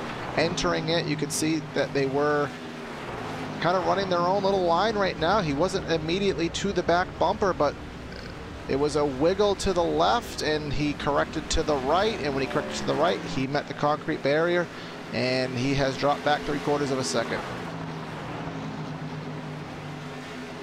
Folks, I think it's, obviously it's not over yet, but Richard Holland looking pretty good right now. Yeah, we've seen it a couple times today, Brandon. We saw people get loose. When they got loose, it looked like they were going to save it, but almost halfway down the straightaway, they ended up making a mistake trying to correct the car, the truck, as if they never actually regained control of it. So that battle has kind of ceased now. Everybody around the racetrack is single file. And this will be, I mean, it's not over. We can see a caution. We saw it at an unexpected moment in the race earlier, but we have 5 trucks on the lead lap. Joseph McWhorter is the last one, and he is not too far ahead of these leaders, only about 4 or 5 seconds. So a caution is going to be relatively rare at this point, but this is going to be a heartbreaker for Weishart. Yeah, and he had the opportunity to hold off there. It would have been really tough, but he did have the opportunity. But how about the outside wall? And now we clearly see the 31 machine is a lot faster than Weishart. Yeah, we'll pull up the primetime battle tracker, and you can see exactly what the difference is in between those two trucks. Last time by a 25.7 to a 25.96, nearly a 26 for Weishart, so that was 0.3 of a second. The gap's now 1.3 seconds. Now, Corey, tell us a little bit, as a driver, when you're in a battle like that, what's going through your head? Well, which driver are we talking about?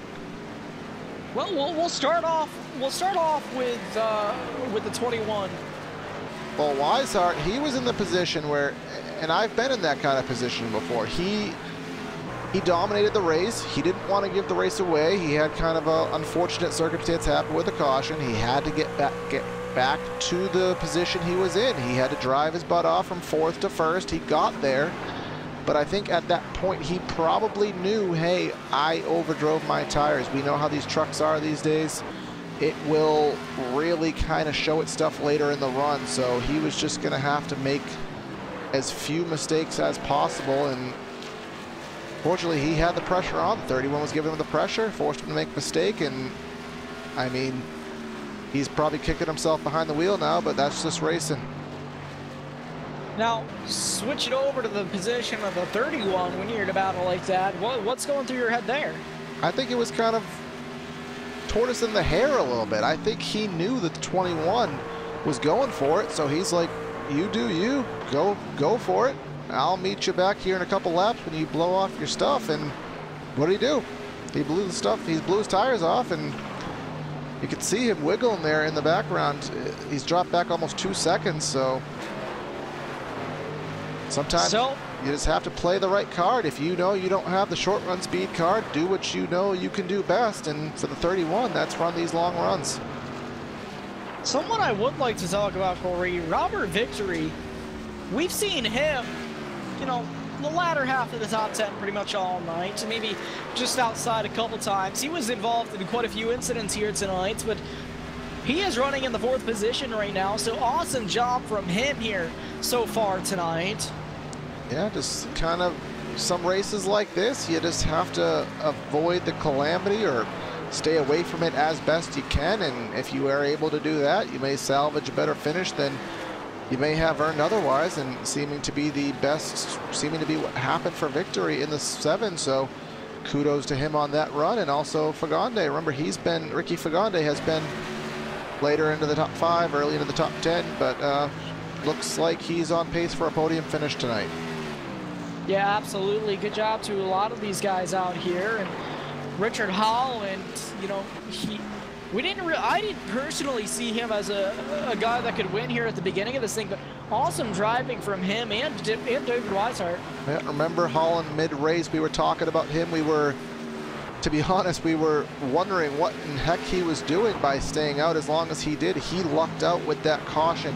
He got the strategy in his favor there, and he made the most of the run. He let the 21 got by him. He stayed very patient. He did what he needed to do and got by, and in about 4.5 miles time, he will be race 2's winner in the Rivalry Racing League. Yeah, he's on the 5 to go. Coming up this time, going to be taking 4 laps to go. Richard Holland in the 31 machine.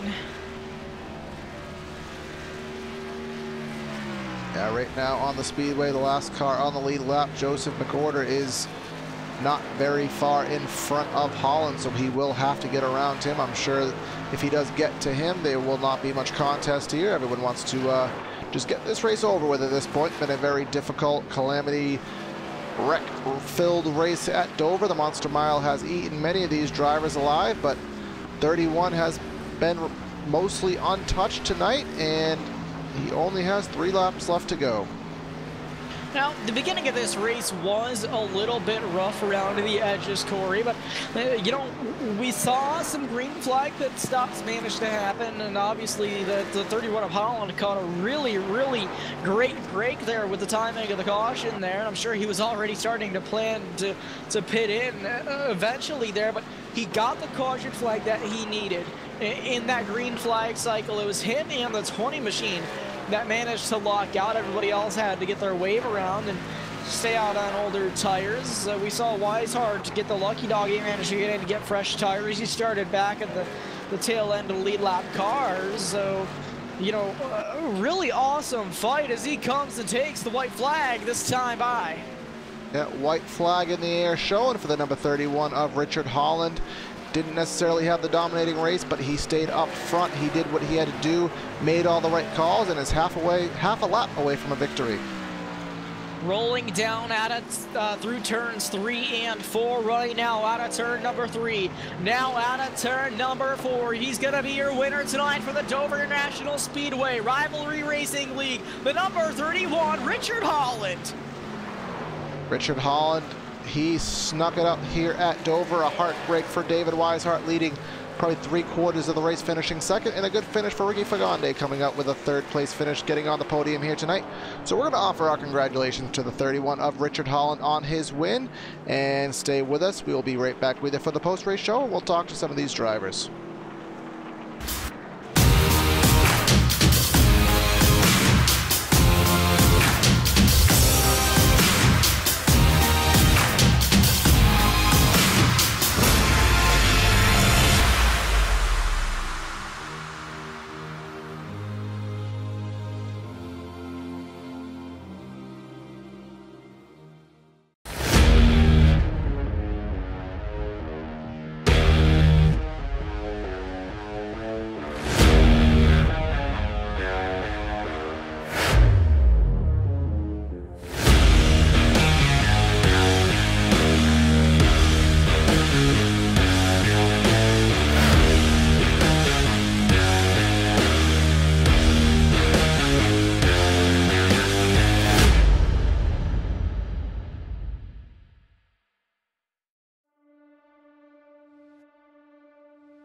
When I was 16 years old, I was working in a Goodyear tire store, and my boss actually built an old dirt car, street stock Monte Carlo. Went with him one night, fell in love with it. It was a hell of a race, hell of a party, and a big fight afterwards. I was like, this is it. This is it for me. It wasn't long after that, I was driving an old 78 Camaro out of the weeds at that guy's farm. We pulled that thing out and made a race car out of it, and away we went.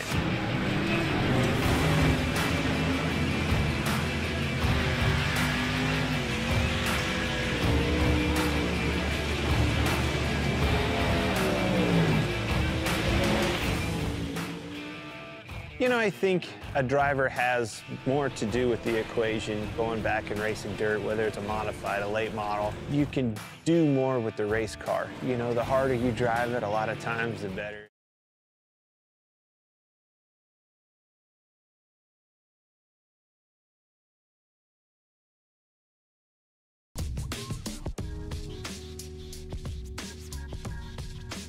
And we're back here on PTR TV after the Rivalry Racing Drive for Autism 200 that is just completed. So a very good race and an interesting battle for the win, giving the favor to Richard Holland, who did take home the trophy tonight. But we'll start post-race interviews and have caught up with 3rd place finisher Ricky Fagonde. All right, Rick, you fit? Oh, you got me, Rick? Yes, go ahead, bud. What's happening? All right, so you finished 3rd here tonight. It was a very interesting race here at Dover. We had some green flag runs, we had some wrecks, and looks like there was a lot of attrition to play with tonight. But talk about how your race went overall. Well, I think the race went pretty decent for where we're at. I know certainly with a lot of people here, it tends to be quite a show for a little bit, and then the cars, like you said, attrition takes play. And well, I'd say my race. Well, I was kind of rolling the dice there, waiting for a yellow there, staying out when everyone else pitted. And lo and behold, we ended up getting one and managed to stay on the lead lap. I got lucky, I think. I feel like I was a 5th place truck who happened to finish 3rd, so I'd say it was a good night for me, and I'll make up for some lost points from Daytona from finishing almost last. So this is a good finish for me. Yeah. So was there anything tonight in terms of maybe how the truck handled, or just how Dover drove tonight, that maybe you felt like you could have needed to maybe compete with the faster guys tonight? Well, I'd have given an arm and a leg to take about 100 pounds out of the right rear spring to soften that thing up off the exit, but obviously with the fixed setups, you're limited to what you got, and if you don't figure out the proper racing line, you're pretty much toast. I know David run a pretty good race, Richard as well. I didn't really see much of either of them. I was kind of trying to conserve my stuff a little bit and kind of hang around for a longer run if it were to happen. I think I was tracking down Richard there when he was out in front. I don't know if it was traffic or what, but yeah, I definitely like to have made a few adjustments to make this thing handle a lot better. I'm sure you probably see a lot of sideways vehicles on your broadcast, so. Yeah, the exits of the turns, they most certainly were interesting to watch, but everyone was doing a good job, did the best they could, and you definitely ended up doing a good job with your podium finish. So who do you want to give a shout out to tonight? I got to give a shout out to Richard here, teammate, happened to win the race there. I know he was pretty excited about this one coming rolling around. I don't think he's a fan of the track, but he was looking forward to it there after we ran some laps. So congratulate him and the rest of the fellas. And Robert Victory, I know he got I think a career best 4th, I think. I ain't got the stats in front of me here, but congratulate him and the rest of the gang. We all have a lot of fun doing this stuff together, and of course I got to thank all the fellow drivers in here. We do a good job, I think, give and take. So good race, and thank you, gentlemen, for doing this for us. Yeah, not a problem, man. It was a good race for us to watch, and a good finish for you. So hopefully we'll talk to you in the future. Alrighty, thank you, sir. All right, and I've also managed to catch up with 2nd place David Weishart. All right, David, it's probably a little bit of a heartbreaker for you tonight. Leading all those laps, you finished 2nd. Richard Holland managed to sneak ahead of you there with about 20 to go. Talk about how your race was overall and what went wrong for you that last run. My race was actually pretty smooth sailing for the first 120 laps or so, and then I made a green flag pit stop because I was about to wreck and got caught there. It didn't work out. I needed that to kind of cycle out. But I got the free pass and got up there, and then I burnt the tires off of it, really. I think getting up through there back to the lead, and that was about all she wrote after that. Yeah, so talk about the setup and how it drove. We saw a lot of attrition going on, a lot of cautions early on. A lot of people come dead sideways off corner exit, but you seem to have a pretty good handle of the truck. What was your mentality and what was kind of your driving tactics tonight? The truck was really loose at first because when it's a real green track, real loose off the turn, so I was just kind of pedaling it off of the turns, and then somewhere around the halfway mark, the track got a lot of rubber built up on it, and it just got real tight, and the tire fall off was a little bit more, and getting a little greedy off of 4. That's what happened there at the end. I just got greedy and came off the exited 4 high and saved it, and then as soon as I got back in the gas, the truck just went straight in the wall. Yeah, well, obviously you led all the laps. You were up front the majority of the race. You finished 2nd. You made a statement that you're trying to defend your title, so still a good finish for you. Who do you want to give a shout out to tonight? I want to give a shout out to my whole family. I hope they're watching. Hope they enjoyed me running up front there, and I want to thank Travis for again putting on the season, and I really enjoy coming out here on Thursday nights, and thank you all for broadcasting our races, and I'll see everybody next week. All right, sounds good, David. We'll catch you later, man. Again, congrats on the 2nd. Thank you. And now Brandon has tonight's victor, the 31 of Richard Holland. Down here trackside with the driver of the number 31 machine, Richard Holland, your winner here tonight at Dover National Speedway. Richard, how are you feeling right now? I'm feeling pretty good, actually. Run a lot of races here at Dover and never got a win, so it's my first win at Dover. I'm pretty fired up. Tell us a little bit about your race. Obviously, the 21 machine, he was leading pretty much this whole time. What was your plan going into this thing, and tell us a little bit about your race? Well, my plan was survival, pretty much. I just kind of wanted to get up in sometime around, somewhere around the top 5 and just ride and get rid of some of these laps. I mean, 200 laps is a long time around here, and I just wanted to kind of survive and be around the last 50 and somewhere around 60, 70 to go. It's time to go, so you got to turn it up a little bit. So that's what we did. Yeah, absolutely. Tell us a little bit about those closing laps here, your battle between David Weishart and yourself here. Coming to the end, did you know what you had to do to get around him? Well, I mean, David's a hell of a driver, man. He's fast. He's a defending champion here. I mean, he's a good driver, and my goal was I just wanted to put the pressure on him if I could, and he hadn't really been pressured all night. And I just wanted to get up there and really force it and see what he would do and just hope that he made a mistake, because it's so hard to pass here. And, passing for the lead, I knew it was going to be a battle. And, I don't know. I just wanted to pressure him and see if I could make him make a mistake, and I just got lucky that he did, because I probably wouldn't have got by him if not. Well, you drove the wheels off that thing tonight, man, to get that victory lane. And is there anyone that you'd like to thank a shout out to? I just want to thank my guys here at Outcast Motorsports, Rick Fagon, Mike Tibbetts, Phil Gary, Robert Victory, and Bradley Cooper. We kind of work together as a team. We put in the seat time, the practice. We help each other as much as we can, and I just want to thank them guys. All right, awesome job. Your winner here tonight from the Dover International Speedway, driver number 31 machine, Richard Holland. All right, so that is your top 3 finishers here tonight at Dover International Speedway. So we'll wrap up coverage of tonight's broadcast with the final results. With the victory tonight was Richard Holland with the 31 in the number 31. We offer him our congratulations. David Weishart finished second. Then we have Ricky Fagon. I believe I've been saying that wrong all night. Robert Victory, Joseph McWhorter, Bryant Ward, Matthew Walzenbeck, Zachary Carter, Mike Taylor, and Chris Seidenfaden. And then in the 11th spot, we had Bradley Cooper, and then Shed Martin 12th, Travis McDaniel 13th, Garrett Grant 14th, and then rounding out the top 20, Brandon Stokes, Davis Richards, Chris Matthews, Matt Hoover, Sean Dower, and Brooks Potts. And then rounding out the field, Michael Tibbetts, Chris Aker, and Phil Gary. So that is your finishing order here tonight from Dover, the Rivalry Racing National Championship Series. Well, we wouldn't have a channel without our channel's partners, starting off with Movement Fabrications. They're a family-run business formally established in 2012. With over 25 years of experience in the ventilation industry, they offer a wide range of services. This includes ducting, ventilation, extraction, and canopies. If you're in the Nottingham, UK area, Air Movement Fabrications is the ventilation service to trust.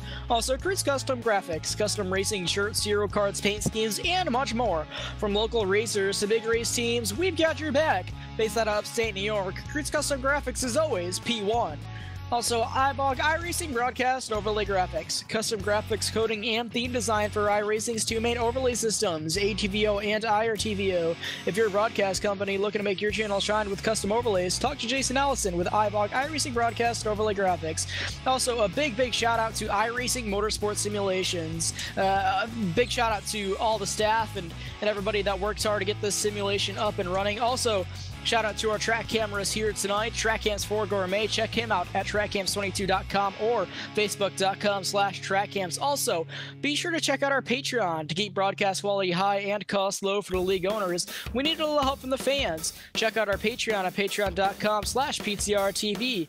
If you become a patron, you'll get rewards that vary depending on how much you donate. Become a patron at patreon.com/PTRTV. All right, so that's another broadcast here on PTR TV. We brought you the Rivalry Racing League here at Dover. A good finish between Richard Holland and David Weishart. Obviously, Richard Holland pulling out the W tonight. You can stay tuned tomorrow night for we have the Hardline Fast Track Sims Cup Series. It's their championship round at Homestead Miami Speedway for Dirty Air Studios Championship Week. You'll want to stay tuned for that at 9:30 Eastern on PTR TV and on iRacing Live. And of course, you want to stay tuned for our regular content here on the channel. Thanks to all who have subscribed to the channel, helping us grow to our 400 subscriber, a small milestone for many, but a big one for us as an up-and-coming channel. So we again want to thank everyone for helping and staying tuned for all of the broadcasts here that we do love giving to you guys. Signing out of the booth is Corey Silva and Brandon Krutz. Have a great night, everyone, and we'll talk to you next time. Have a great night. Catch you next time.